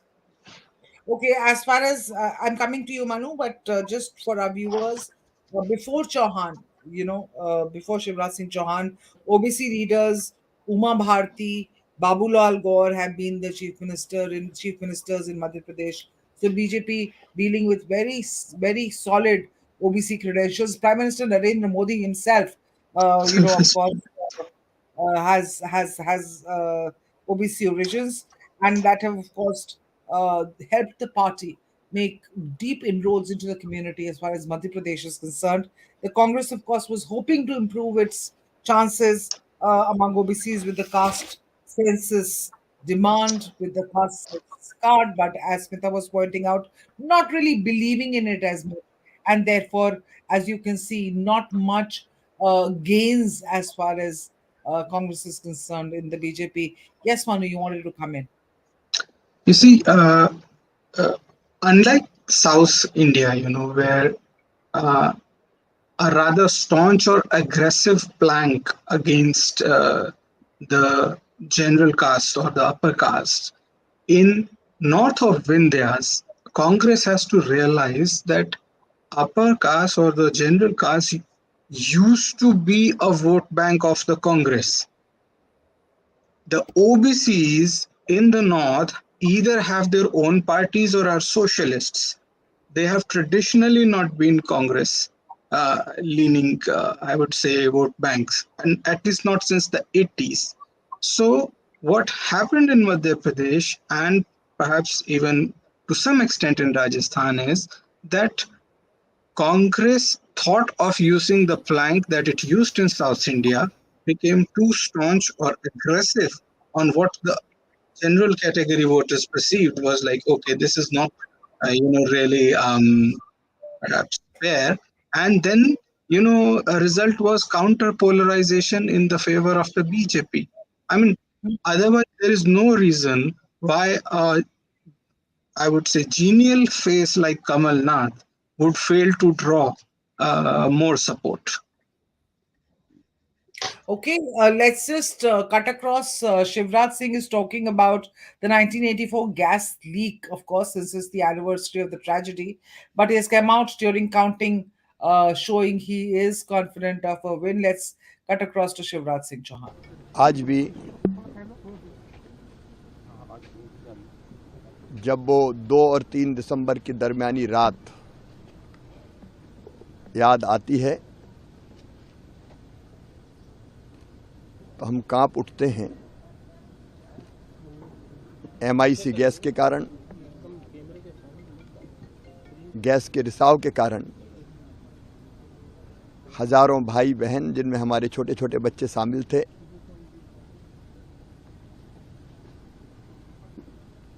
उन्होंने अपनी जिंदगी खो दी, असमय काल के गाल में समा गए। भोपाल का वो दृश्य भूलता नहीं है जब सड़कों पर अपनी जान बचाने अपने बच्चों को लेकर भाई और बहन दौड़ रहे थे और वो भयानक दृश्य ऐसा है कि कई मवेशी भैंसें ऐसी थी जिनके पेट फट गए थे। दौड़ते दौड़ते कई लोग गिरे और हमेशा के लिए दुनिया छोड़ के चले गए। मैं हम सब भाई बहनों के चरणों में श्रद्धा के सुमन अर्पित करता हूं, लेकिन इस संकल्प के साथ कि फिर कोई शहर भोपाल ना बने। ऐसी गैस ट्रेजेडी फिर ना दोहराई जाए, हमें सबको सोचना पड़ेगा। केवल मध्य प्रदेश और देश की बात नहीं करता, दुनिया को भी, कि भौतिक प्रगति की अंधी चाह में हम प्रकृति के साथ ऐसा खिलवाड़ ना करें कि प्रकृति हमको ही निगल ले। और इसलिए विकास और पर्यावरण में हमको संतुलन स्थापित करना पड़ेगा। ये धरती सबके लिए है, मनुष्यों के साथ साथ कीट पतंगे, जीव जंतु, पशु पक्षियों के लिए भी है। तो सबके लिए धरती सुरक्षित बने और आने वाली पीढ़ियों के रहने के लायक भी बनी रहे, ऐसे सारे प्रयास न केवल हमको मध्य प्रदेश में बल्कि देश में और दुनिया में सबको करने पड़ेंगे। अभी दुबई में प्रधानमंत्री जी ने, श्रीमान नरेंद्र मोदी जी ने धरती को बचाने के लिए जो आवश्यक कदम उठाने उनका जिक्र किया था। भारत उस रास्ते पर चलेगा। मध्य प्रदेश भी हर संभव प्रयत्न करेगा कि पर्यावरण के साथ छेड़छाड़ ना हो और आगे हम विकास को ऐसा संतुलित करें कि वो विकास हमारे लिए जानलेवा ना बने। मैं एक बार फिर गैस पीड़ित भाई और बहनों के जो नहीं रहे उनके चरणों में श्रद्धा के सुमन अर्पित करता हूं। जो हैं उनके कल्याण के काम हम करते रहेंगे और आगे फिर कोई ऐसी ट्रेजेडी ना हो, इसके लिए हर संभव। 125 से 150 सीटें भारतीय जनता पार्टी जीतेगी और अकेला मध्य प्रदेश नहीं, राजस्थान भी, छत्तीसगढ़ भी भारतीय जनता पार्टी माननीय मोदी जी के नेतृत्व में सरकार बनाएगी। एग्जिट पोल से ज्यादा सीटें दिखाई दे रही है। बिल्कुल, मैंने पहले ही कहा था 2/3 बहुमत की तरफ हम जाएंगे। आप देख लें, आ रहे हैं। ग्वालियर चंबल संभाग में भी सीटें लगातार बढ़ रही हैं। लगातार बढ़ेंगी, हम 20 सीटों तक जाएंगे। दतिया की क्या स्थिति रहने वाली, जिस तरह दतिया भारतीय जनता पार्टी जीतेगी।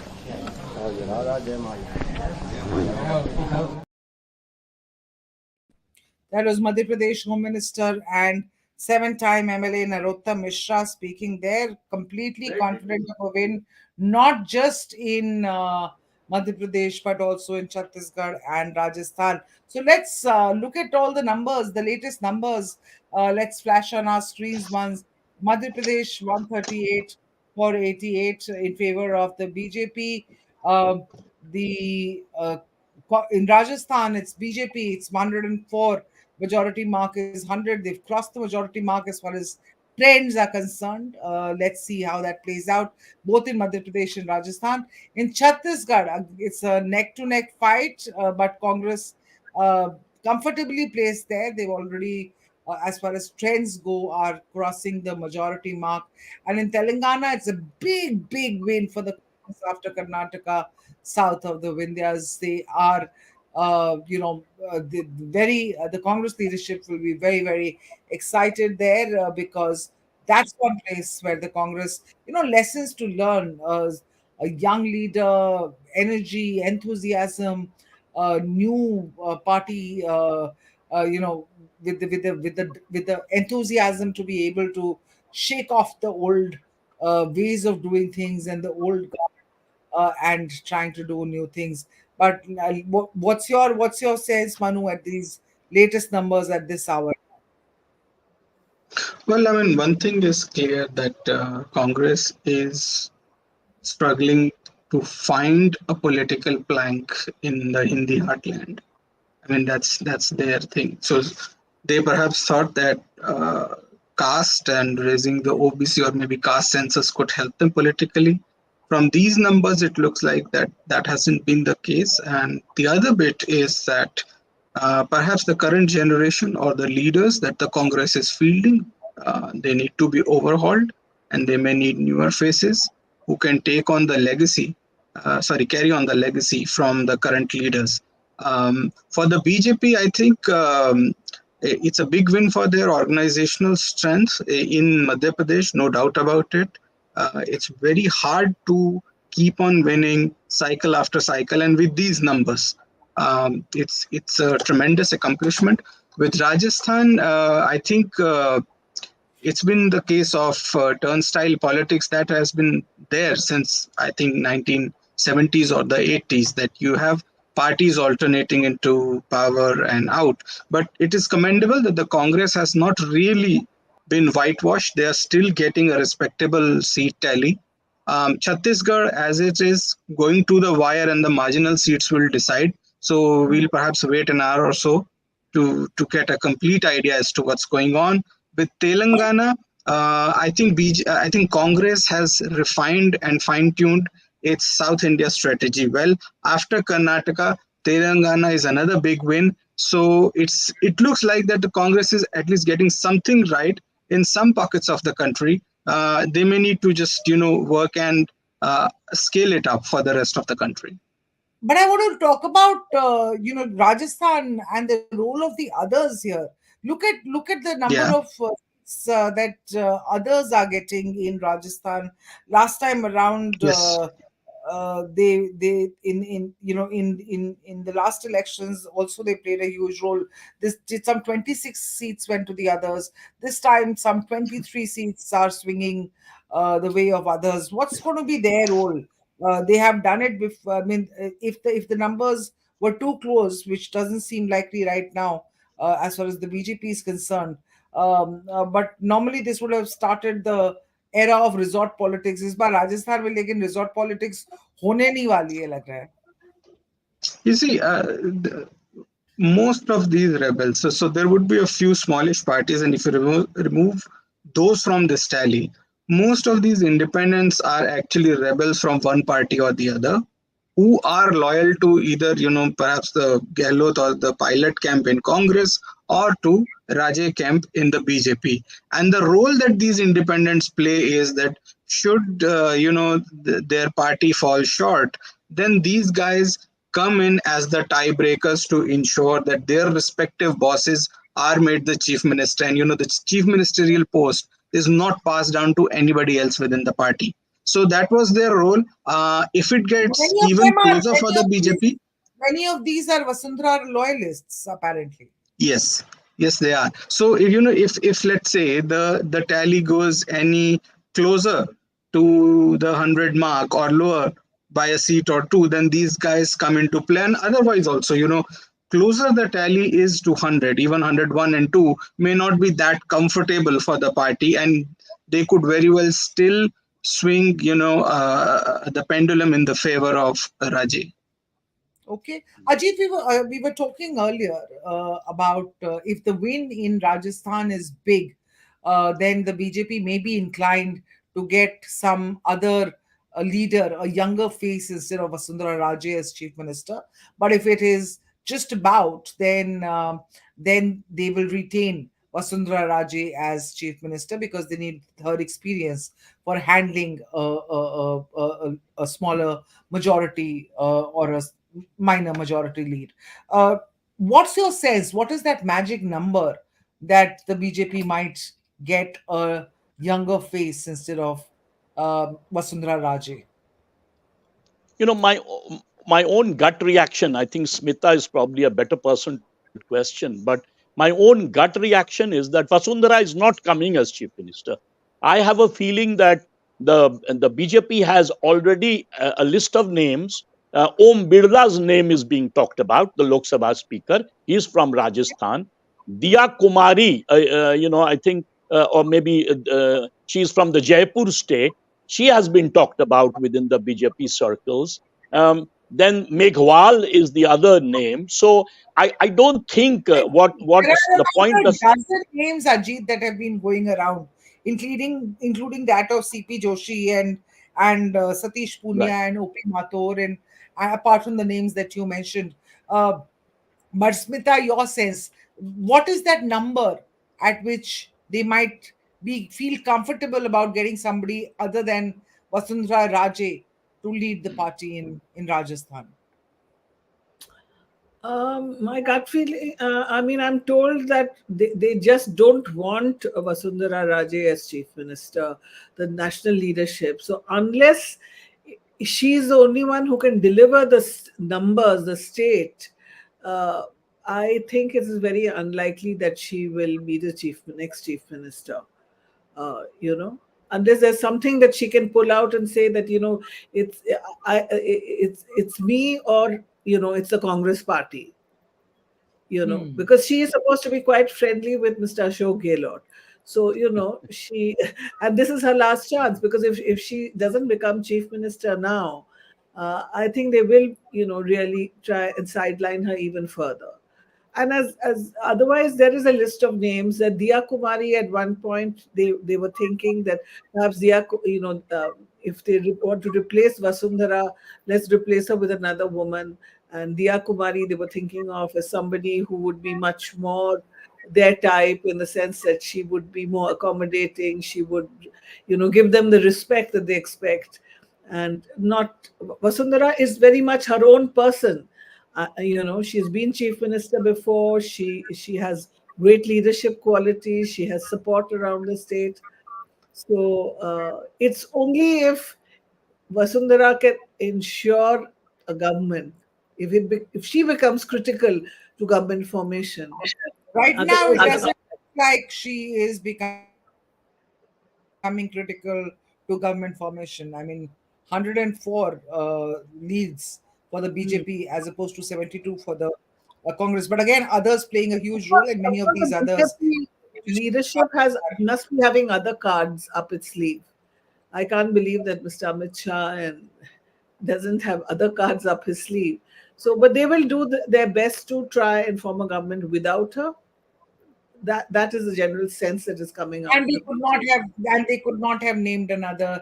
I'm sure they already have another CM candidate in mind in that case, and they could not have named that candidate ahead of the elections, because then the Vasundhara loyalists, the voters that are loyal to Vasundhara, would have sort of looked the other way. But having said that, Manu, let me just talk to you about if Congress loses. what happens to the Ashok Gehlot versus Sachin Pilot fight? Well, I think, see, Ashok Gehlot is anyway, approaching the twilight of his career. So the mental has to pass on to someone. So I think Sachin Pilot is a natural, I would say, successor within the Congress party there. But then again, we live in the era of high command cultures in across both the national parties, and it often results in decisions which are electorally unexplainable, but perhaps they have their own reasons for that. So, if you look at it conventionally, then I think this could be the last, perhaps state level outing for Mr. Gehlot. He may move to the center. Obviously, he's very skilled, and I often say about him that he combines the guile of Ahmed Patel with the electoral understanding of a Sheila Dikshit. So he's definitely very good. But currently, obviously, the level of anti-incumbency was simply too huge, it seems, for him. Right, because this Chiranjeevi health insurance and all his welfare schemes, I mean, he's personally extremely popular apparently with the voters. I mean, that's the sense that I got even when on the, when being on the ground in Rajasthan. Yes. You see, if you ask at an individual level, there was no specific anti-incumbency against him. But yes, the administration has to say, the ministers, the MLAs, and even perhaps, let's say, some bit of the policy stance of the central party, they kind of, dented his chances towards the end of the campaign. And I think that could be the difference between. Because in terms of vote share, it was a touch and go between the two major regions of Rajasthan, Dhundhad and Marwar, which were to decide. So they constitute about 80 plus seats in the Vidhan Sabha belt. And over there in our exit polls, we were discussing, a dead heat between the two major parties. So the tiebreakers would have had to be. Yeah, sorry, I'm just correcting my producers here. The numbers seem to be slightly wrong on this chart. Just check the totals. Yes, please continue, Madhu. Yeah. Yeah, so there was a dead heat between the two parties, in statistical tie, as we call, in terms of vote share between the two parties in the two major regions. There was basically no wave, which tells you that there was no anti-incumbency, so as to say, it was all going to boil down to factors beyond the control of the leaders, and I think they have played out. Factors beyond the control of leaders, and they have played out. But so the big verdict, if I were to ask all of you, if there are 4 elections today, and I'm doing that at the end of every hour right now, given the data that is flowing in, which way do you think it's going to be? What's the score going to be? BJP versus Congress, 1-3, 2-2. How's it going to play out? And let me start with you, Ajit. You've been silent for some time.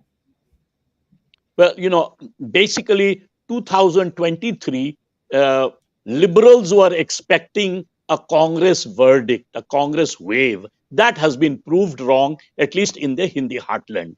I mean, the two largest states, Madhya Pradesh and Rajasthan, clean sweep for the BJP. So obviously, in 2024, now looks like Modi wave, especially, as I said, in the Hindi heartland.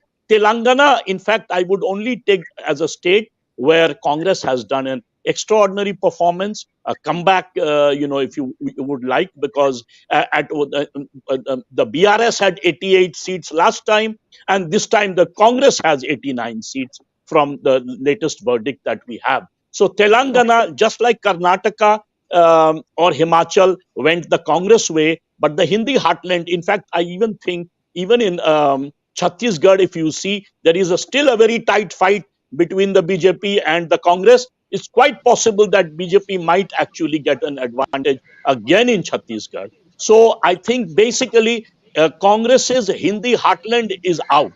They are out in UP, they are out in Bihar, and now, as you can clearly see, they are out from Madhya Pradesh, Rajasthan, and possibly Chhattisgarh.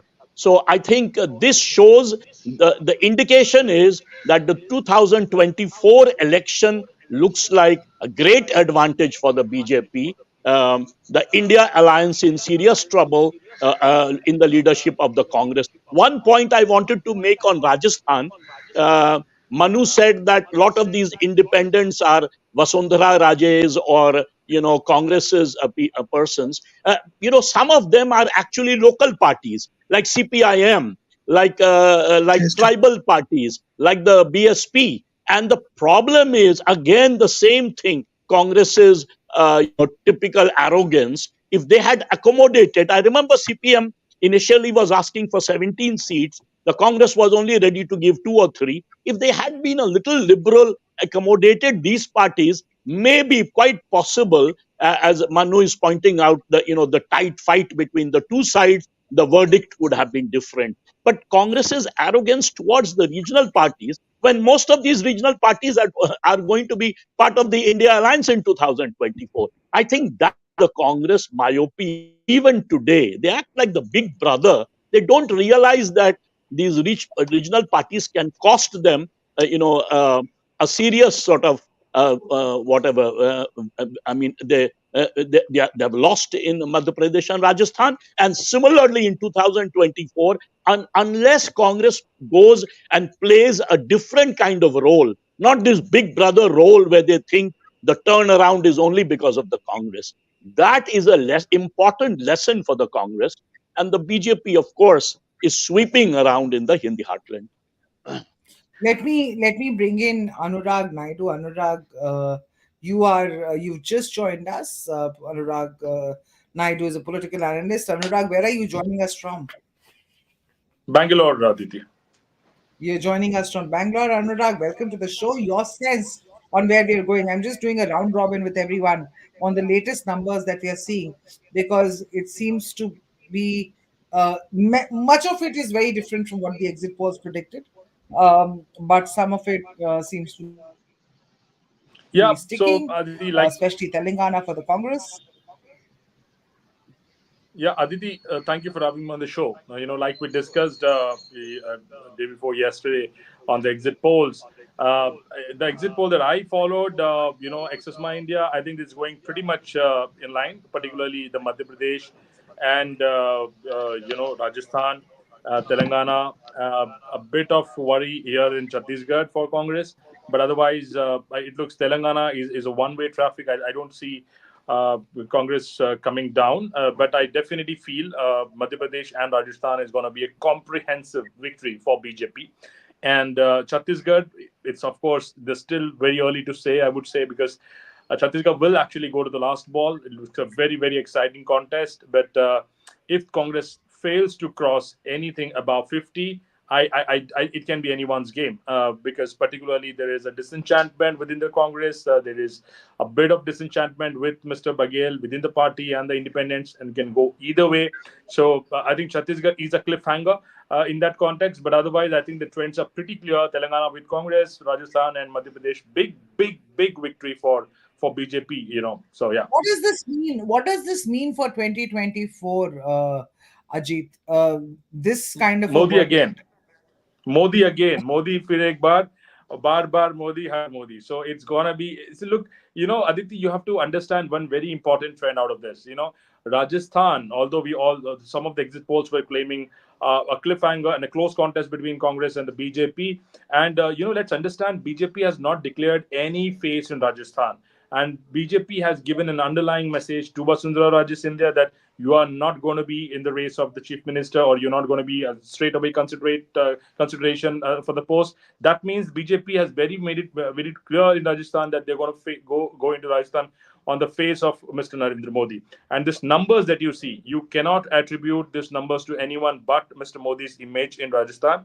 Of course, Madhya Pradesh, I would fairly give it to Shivraj Singh Chauhan for taking on, Kamal Nath on a personal image, and Shivraj just took it away completely. This victory in Madhya Pradesh is a combination of Mr. Modi and the BJP's image and Mr. Shivraj Singh Chauhan's last-minute push with this scheme that he rolled out. So I think both put together, it's a very, very encouraging signal for the BJP in 2024. And it appears that BJP will repeat 2024, the kind of numbers they had from Madhya Pradesh and Rajasthan. Absolute sweep that they had. In fact, if I'm not wrong, Rajasthan was in 100% towards the BJP. All the seats were towards the BJP. So I think they will do something similar in the Hindi heartland. It's a very, very encouraging thing for the BJP. Let's talk about Chhattisgarh for a moment. It seems to be a neck and neck race time there. कहाँ से बचता आपने Yeah, so Sorry, Chhattisgarh, yes, it's a Chhattisgarh is a cliffhanger, like I said, and it can be anyone's game because let's understand BJP initially they looked like they gave up Chhattisgarh, but in the second leg, the entire national BJP footprint they came down here. They were very serious, and let's not forget there was a very important narrative that BJP peddled in the last leg of the Chhattisgarh election, and that is the corruption peddle. The But that Mahadev almost app. came as an afterthought. But that almost came as an afterthought, Anurag. Had they done a more, it was in September, late September, that they came up with this entire corruption charges against Bhupesh Baghel. I agree. I think if they had done it a bit earlier, they would have swept this election as well. But that's what I say. Sometimes, the input and information are very important. And let's also understand, over the last 5 years, BJP has really not focused on developing any regional leadership in Chhattisgarh. When election came in, we still talk about Raman Singh. So, Raman Singh has been an old story for BJP. BJP, when they discovered Mr. Sao very recently, went on to this input. Mr. Sao was very, very influential in making the High Command understand the importance of this election, and there is something that we can win about it. So I think if Mr. Sao was taken more seriously a couple of months back, the game would have been very, very different. So, like I said, the leadership, the choice of people who they take input, the leadership of the state is very important in such matters. And I think somewhere the old leadership of BJP has failed in giving this right signal to the central leadership that we are there in the game. In fact, the signals were not very encouraging. BJP spokesperson themselves were very, very, very, confused about the outcomes of Chhattisgarh a couple of months back. But now it looks like, they could have really swept it away if they had, acted about a couple of months back. If they had acted, because their Chhattisgarh leadership also was in a disarray. Let me just ask, that local leadership in Chhattisgarh for the BJP is in a very, very bad shape. Also, Manasvi, can I speak to you? I think he's in conversation with someone else. Manasvi Thapar? Okay, now he's sort of frozen. Let's just get him back in a proper manner. Ajit is still with us. Ajit, what's your sense? Had the BJP played their cards, given how close the race is now looking in Chhattisgarh, a state which most exit polls gave to the Congress, but frankly, as I said, it's just 11 o'clock, another couple of hours. In fact, even 5 minutes is a long time in politics, but another couple of hours left to go till we get a final picture. But what is your sense? Had the BJP acted, got its local leadership in place, got its strategy in place in Chhattisgarh, would it have been a clean sweep, Rajasthan, Madhya Pradesh, Chhattisgarh? Because right now it looks like Chhattisgarh could go either way. Absolutely. In fact, Chhattisgarh cliffhanger. But my own gut tells me that what it shows is that there is fierce and anti-incumbency against Bhupesh Baghel. So what I would argue that this election, assembly election, actually has turned around because of the extraordinary campaign by the Prime Minister. Mr. Modi literally went 20 or 30 times to these states, whereas the central leadership of the Congress didn't quite do such a good job. In fact, Rahul Gandhi literally did not go to Rajasthan until very recently for whatever reasons, except Telangana. They were all targeting Telangana. Whereas the Hindi heartland, they took it for granted.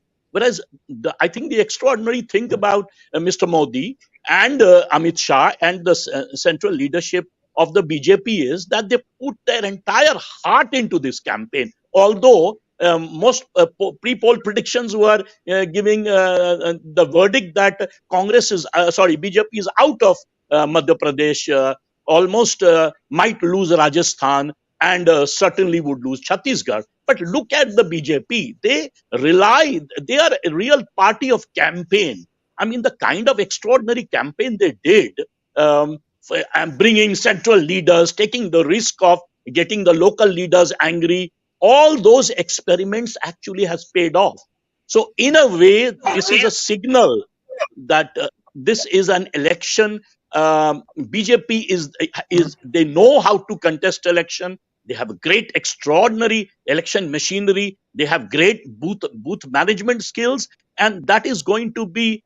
It's a signal for 2024 that 2024 is going to be a repeat of 2019 in Lok Sabha, rather than what some liberals were predicting, that there seems to be a Congress revival. Other than Telangana, I don't see a Congress revival anywhere.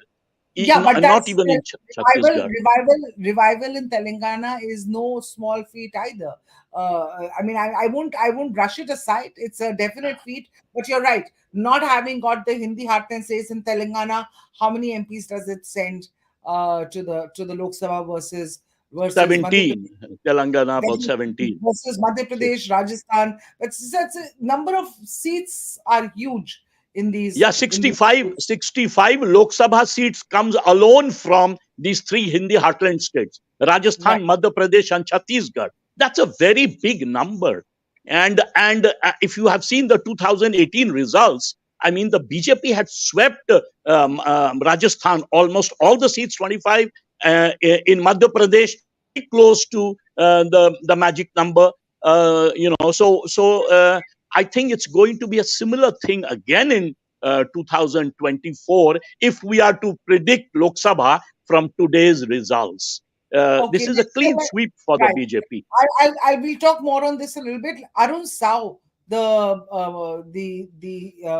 Chhattisgarh BJP leader, the guy who is sort of BJP president in Chhattisgarh, he's speaking. Let's just cut across to him for a minute. Chhattisgarh की जनता Bharatiya Janata party को आशीर्वाद देने वाली है। जिस प्रकार से पूरे प्रदेश में भ्रमण करने के बाद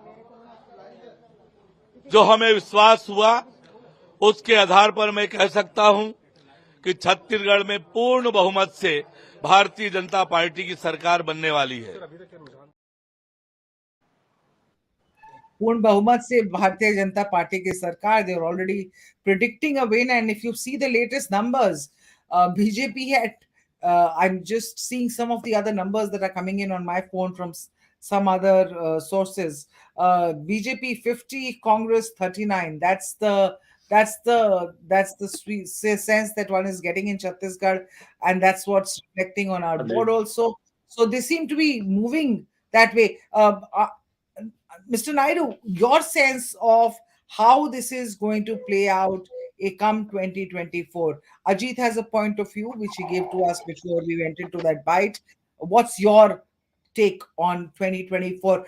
Does this mean that the Modi magic is still alive? Because in all these states, they've gone without a CM face, with Mr. Narendra Modi being the big party campaigner in all the three states. Oh yes, Aditi, it's a clear indication. It's very well evident here in all these three states, here Chhattisgarh, Madhya Pradesh, and Rajasthan. It is. I mean, look at Chhattisgarh. I mean, I would say Chhattisgarh is something that most of the pollsters have got it wrong if the numbers hold true. 50 versus 39. I think it's quite a huge, phenomenal victory for BJP in Chhattisgarh. I think who do you credit? It's none other than Mr. Modi, who spearheaded the campaign in all these three states. In Hindi heartland, his popularity, unwavering support for Mr. Modi, and coming almost 4-5 months before the general elections, it's a huge signal. And somebody was telling me that if this holds true, if BJP wins 3 out of these 4 states, there is a very high possibility they might just go up for an early election, maybe a month ahead, with the general timelines. And if this holds true and they go a little bit early, about a month before compared to what they did last year, I think it will be a sweep again. You will see the same kind of a number that BJP has got pan-India, and it will be Modi magic prevailing. I mean, and this is also testimonial for across the India to believe that Modi magic is still there, absolutely intact In fact, it is much better in situation and shape, because it's not easy to hold on to that kind of a popularity for 15 long years. So we need to give some credit, or maybe a lot of credit, to Mr. Modi's image and the brand and his appeal, particularly in the Hindi heartland, and it will send a huge message across India. Of course, they have to catch up a lot in South India. I don't know what kind of strategy they will go, but they will be extremely happy, because anyway, the majority of the seats for the BJP, they always come from the north and the central. So I think they're pretty much intact. They're pretty much secured for 2024 election. It's a no-brainer. It'll be a sweeping Modi wave juggernaut again in 2024. That you're talking about North India. South India, they still have a long way to cover, as far as Long way. even if we talk in terms of Modi juggernaut in 2024. Ajit, your sense for what it bodes for the south of the Vindhyas? See, obviously, there is a clear-cut difference of party preference in North India and South India today. South India, Congress and regional parties like, let's say, DMK, for example, in Tamil Nadu. Whereas in North India, it's clearly a BJP sweep, exactly like in 2013 or to some extent in 2014. Now, the thing is, there are two questions. Of course, the BJP will make efforts to penetrate South India, but also the truth is that BJP gets an absolute majority without winning South India. So, in a way, if you can get 350 seats in the Lok Sabha without South India, one argument in the BJP will be, we don't need to bother. We are going to come to power anyway, right? And Yes. remember, Yes. after But this, it speaks if the a lot. Yes, please carry on. And what I was going to say is, if the sense, once Mr. Modi comes back to power in 2024 and the census takes place, clearly, given the bigger population share in North India, the BJP's vote in the future will actually increase. So the BJP is basically the dominant party of India now, as the Congress used to be, let's say, before till 1977. So it's becoming the dominant party. It's winning. BJP. Sorry. Okay. Let me just get in Manaswi Thapar. We've been trying to speak to you, Manaswi, for quite some time, but every time we come to you, you sort of disappear from stream. So I we think were just wondering what happened. the But tech is not Manaswi, wanting me to come and speak. Yes, but we'd like to hear from you. Exit polls, some of them proven correct, some of them proven wrong, as is always the case. It seems Madhya Pradesh, Rajasthan going the BJP way completely, and even Chhattisgarh, if the numbers hold, the trends hold that are coming in right now. I think BJP is the sweetheart of Hindi belt heartland. I would say that, and now this has been proven by this. Chhattisgarh, no one was expecting it to go this way. Even the first impressions, the Rujhan is coming this way, and I think this is what the consolidation is going to be.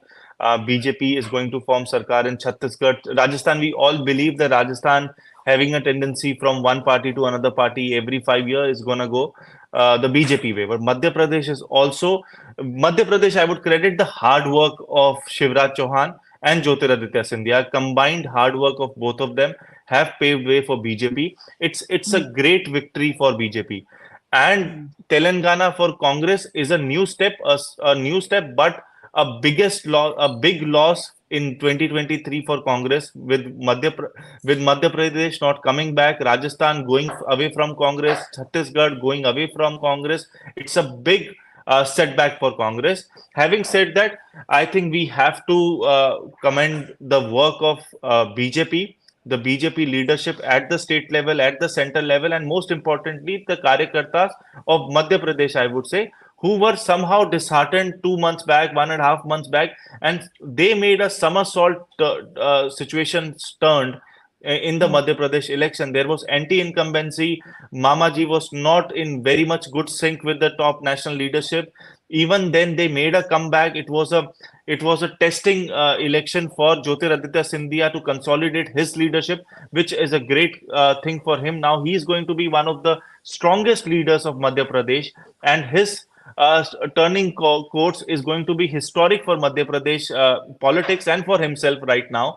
Someone who was not given an opportunity in Congress, a strong leader, a youth leader, a leader who was credible enough in Madhya Pradesh, was not taken up by Congress, but eventually was respected and given an opportunity in BJP, have turned out to be the biggest star campaigner and leader for BJP, who did not have a second leadership. That's very important to know and understand, that BJP did not groom and have second leadership after Mamaji.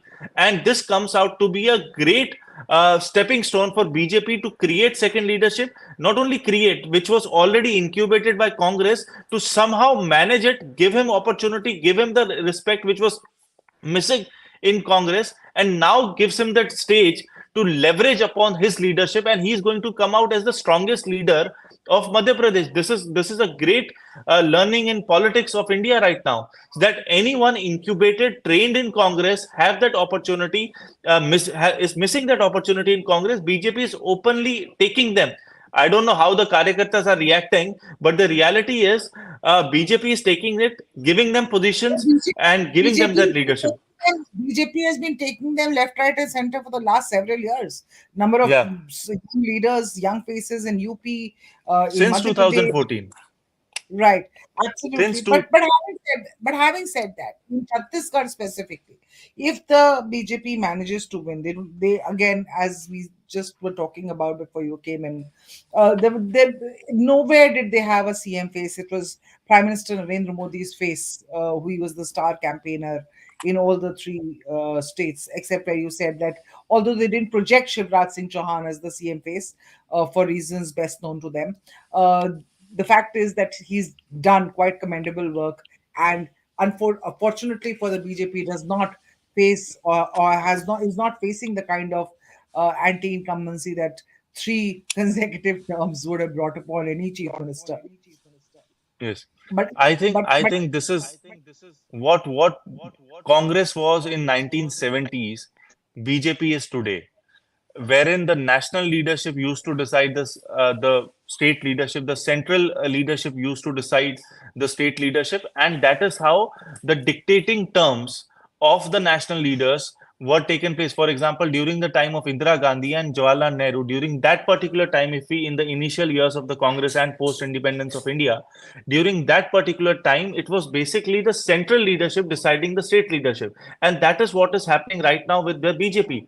The It did not, as you rightly said, Rajasthan and Chhattisgarh did not have a chief ministerial candidate, and till this Rujhan came out, it was believed and understood by every one of us that wherever there was a strong, credible opposition for BJP to counter Narendra Modi ji, it was the strong state leadership which was winning and coming out. Be it at Rajasthan, be it at Chhattisgarh, be it at any other state. But now it has turned all the way outwards and all the way opposite to what we were thinking. It is Prime Minister Narendra Modi. People were saying in state anyone can be the chief minister, but at the center level it's going to be Narendra Modi. No, the game has completely changed now with Rajasthan and Chhattisgarh and Madhya Pradesh. It is Prime Minister Narendra Modi. People are voting even for the state election, which is a rarity. In 2023, it's a rarity wherein people believe that we are going to vote for Prime Minister Narendra Modi as a chief minister. Also, whatever he'll keep as a chief minister, we are going to trust him. So this is a rarity in Indian politics. People are not voting for the state leadership. People are believing in the leadership of Prime Minister and believe that he's going to take care of the center also. So this is very new. This is very artful in the Indian politics. This has not been our understanding for the last. We always said that people vote differently in state elections, correct, differently in national elections. This time around, there's something. I mean, I'm sure once the dust settles and one is able to do a little analysis and understand the vote shares, which will come in later in the day, then we'll get a better sense of what exactly happened where. But right now, it does seem that it's the Modi magic which is working even in the 100%. 100%. I don't think there is any doubt about it. Modi magic, which was working in center, is now working in states, and it is immense. I don't think, how do you counter that? How is Congress going to counter that? Or for that matter, India Alliance going to block Narendra Modi ji's magic? It is not going to happen. This particular elections were litmus test for Congress and also for India bloc. Had it been the case that Madhya Pradesh comes to Congress, Rajasthan goes to BJP, and Chhattisgarh they retain, and Telangana they form a sarkar or be in the opposition as the second largest party, it was a great game for Congress to play in India bloc. Right now, with this, I don't see the future of India bloc also. Which with what standing Congress would say that we are going to lead the India bloc? There is no leader in opposition to actually lead right now. Congress is also a tailblazer right now. So this is very interesting. This sets the stage very clear for BJP. And I missed you. I also, missed you. so no, sorry, no, I was just, and also in the same vein, also in terms of Congress's strategy, if Congress is wants a commanding position in the India bloc, they fail to take their, they fought against these elections barely 3 months, 4 months before the national elections. They fought some of the in some of the states they were fighting against the very people with whom they are a part of the India alliance. I think somehow, see, creating an opposition is very difficult. Creating a united opposition is extremely difficult when you have a juggernaut in front of you, like the greats of Narendra Modi and BJP of present, wherein it's unstoppable. So you have to have a common minimum program, and the common minimum program cannot be that you have to evade Narendra Modi. You have to have the basics mudda at place, and wherein everyone should be together in that particular thing. The common minimum program cannot be that ED and CBI is hampering us. That is not a common minimum program. Common minimum program has to be what are the welfare schemes for the people, how they are, how not just the welfare schemes. How are you going what's to give what's your developmental program? What's your developmental exactly. program? How are you going to cater to the needs of 140 crore Indians? So that's the common minimum program. You cannot have that ED is opposing or getting into the houses of the opposition leader. That's not a common minimum program. How is that going to benefit or give a vision for the future of this country? So that is where something it is missing. And also the communication with the leader of the opposition, if I say in the India bloc, is Congress. That communication and commitment of taking all the opposition parties together was also missing in this particular election. Having said that, if Congress would have won 3 out of the 5 elections, this would not have been the case. We would not have been discussing this. Then the thought process would be, yes, Congress is the leader. It's the only challenger for the BJP. But right now, when Congress is tail braising and Congress cannot give a fight to the BJP, and wherein they are half the numbers in Madhya Pradesh and Rajasthan, they are trailing, and Chhattisgarh, which was supposed to be a Congress comeback, not a comeback, but Congress retaining it, Congress is losing. So the Congress, I don't feel right now is in a position or at a stand wherein they can take the opposition together. The opposition leadership also have a credit. So I just want to take the inputs of S. Murari, who's joined us. Mr. Murari is a senior journalist. Mr. Murari, you are based out of, sir? Where are you joining us from? There is an audio situation. I've just. Can you hear me? I'm Chennai. I can hear you now. I can hear you now, sir. I know you've had a bad connection. I've been seeing you coming and going into the studio. That's okay. It's part of the game. Yeah. Yes, So sir. I've been hearing the debate. Yeah, tell me. Where are you joining us from? Chennai. You're joining us from Chennai. Sorry, I didn't hear you the first time around. What's your sense now? My good friend Manaswi says that these kind of results bode very well for the BJP in 2024 because they seem to have got their grip back on the 3 states, the 3 Hindi-speaking belts, the Hindi belt, so to speak, with a large number of almost a combined 54, 55 Lok Sabha MPs. But my contention and my question to you is south of the Vindhyas, and given the loss of Karnataka and now, of course, Telangana, they were never in the contention, but Congress winning Telangana. Do you see south of the Vindhyas, the charisma of the Prime Minister isn't just the same, is it? No, I don't think so. It's never had a charisma south of India. you look out to 77, there was a north-south divide. Now, Indira Gandhi, despite the emergency, won all the seats only in the south. North, it was zero. It is now the reverse. BJP's stronghold has always been the cow belt, as we call it, in south, the Hindi heartland. So, what has happened in Madhya Pradesh is they have retained power. It's a comfortable match because of Shivraj Singh's performance, freebies, and all that. And Rajasthan, because of infighting between Gehlot and Sachin Pilot. Whereas in Madhya Pradesh and Chhattisgarh is a surprise. But I don't know why it has happened. Baghel has been delivering on promises, and Congress also has been doing a pretty good fight. But if you look at the margin, just about half mark BJP has got in all the states. At the grassroots level, it has fought very well. To give credit to them. But another way of looking at it is, as far as Telangana is concerned, Congress was quite confident of victory right from the beginning because BRS again tried tired factor. What do you attribute? What reason do you attribute to the victory of Congress in Telangana? Because they were here, the BRS was here, and now suddenly they seem to be coming here. This is bucking the trend. The BRS was not a bad government. It was doing very well. It gave all the promise. In fact, agriculture, farmers' welfare was copied in North also, even by the BJP.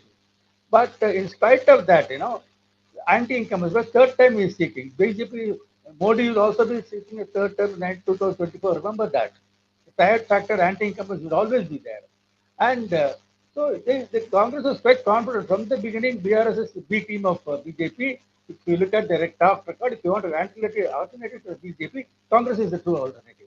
So OIC and Chandrasekhar Rao were seen as students of Modi. That is the perspective, and besides that, there has always been discontent. There will always be change. As far as North is concerned, revolving policy in Rajasthan, in spite of that, Gehlot got 72 seats out of 200. That's not a bad loss. Of course, BJP won creditably, and there will be a problem whether Vasundhara Raje will be able to be a challenger because 104 is not a big number.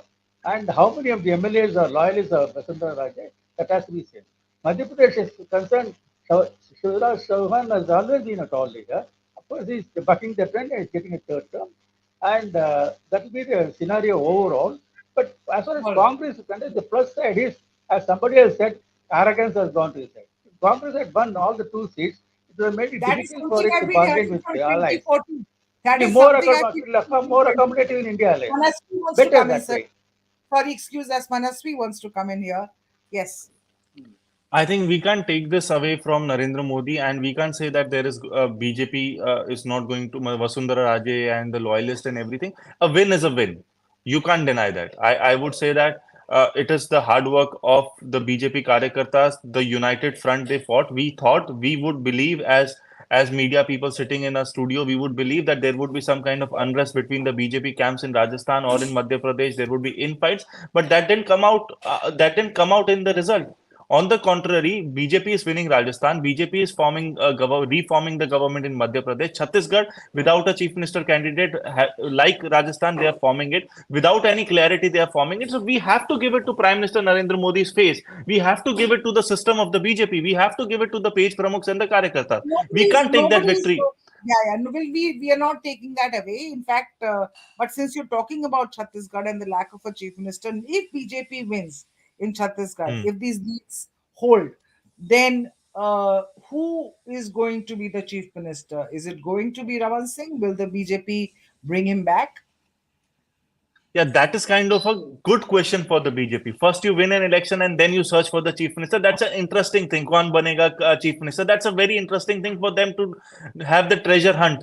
And where the parrot goes and sit and finally he becomes the chief minister, that is going to be the scenario. So even in Uttar Pradesh, the first election BJP won. They didn't. No one of us had an idea that Yogi Adityanath is going to be the chief minister of Uttar Pradesh.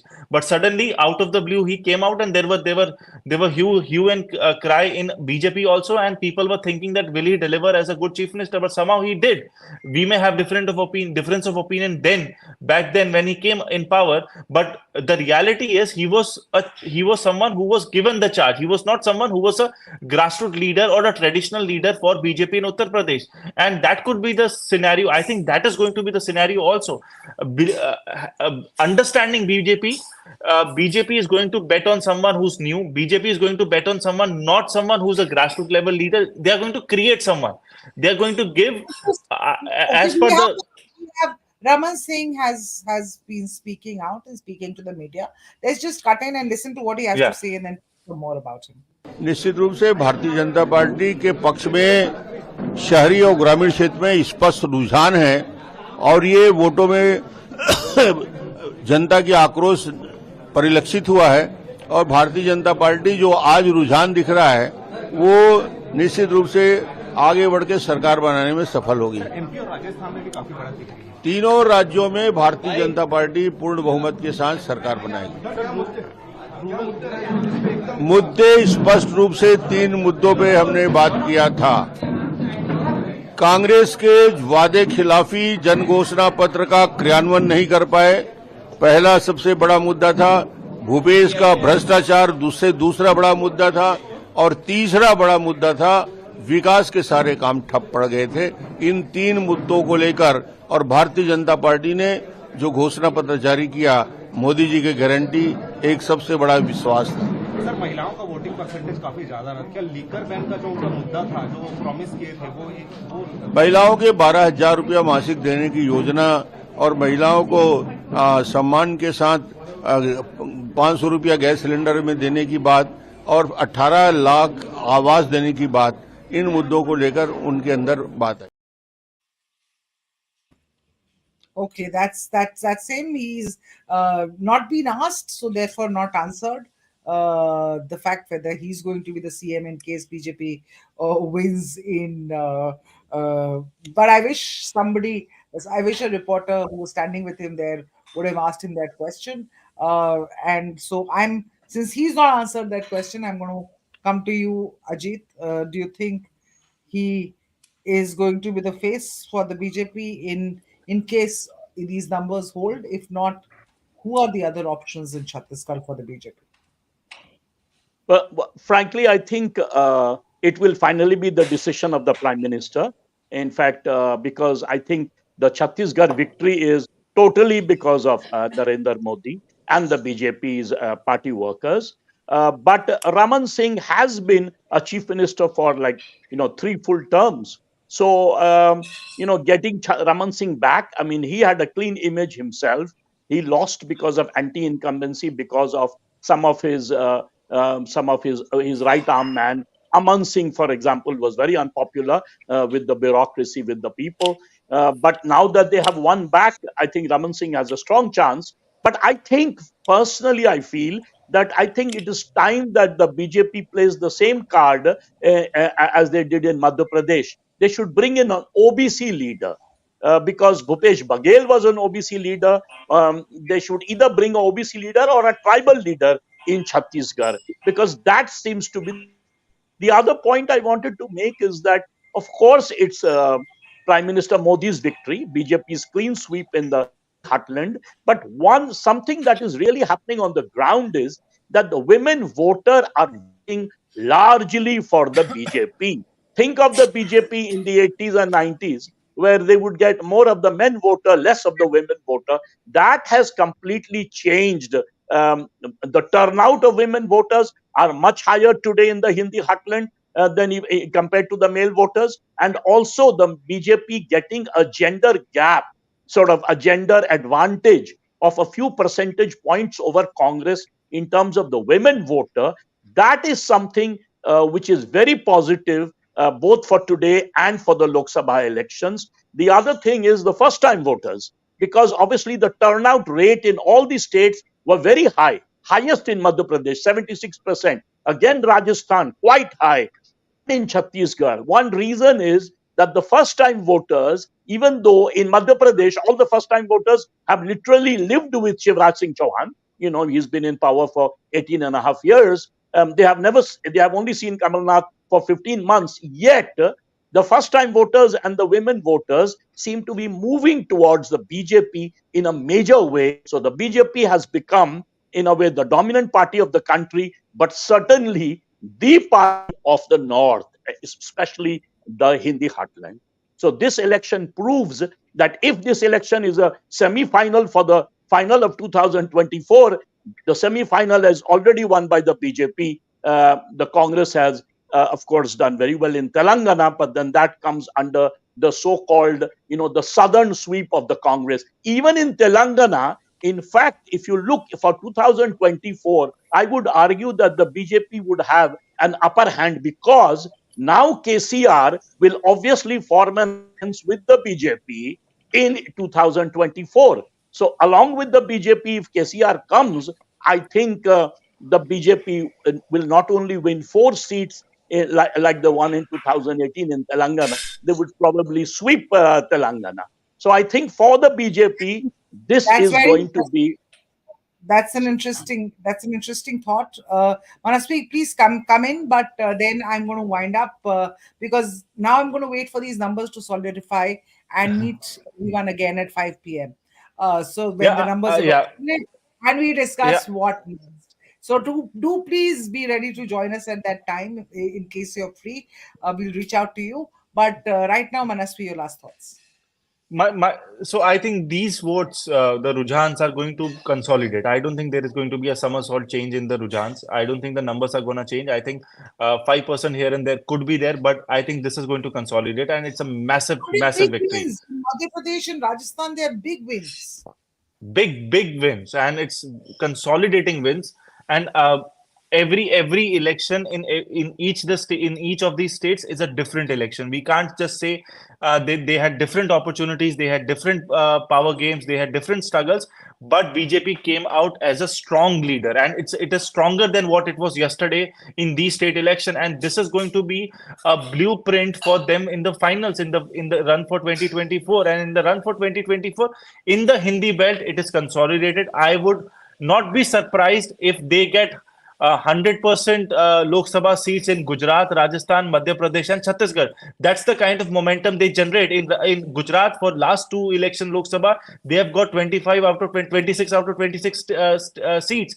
And in the state of Rajasthan also in 2014, they got 100% Lok Sabha seats. So we'll not be surprised if this momentum they continue there, because believing Congress, what we know for Congress for sure is after election, they somehow if they lose an election, they lose the momentum also. They don't think forward for the next election. So this is the tendency of Congress post 2014. They don't fight an election to come back. They fight an election apne aap ho gaya to, by chance they win an election. That's the kind of momentum after losing. So with this result, I am 100% so sure BJP is going to even better their performance in terms of vote share in 2024. So it's heads down to BJP. There is no doubt about it. So for now, out of the 4 states, 2 definitely going to the BJP. Looks like it, if the numbers hold. 1 definitely going to the Congress. Looks like it, Correct. if the numbers hold.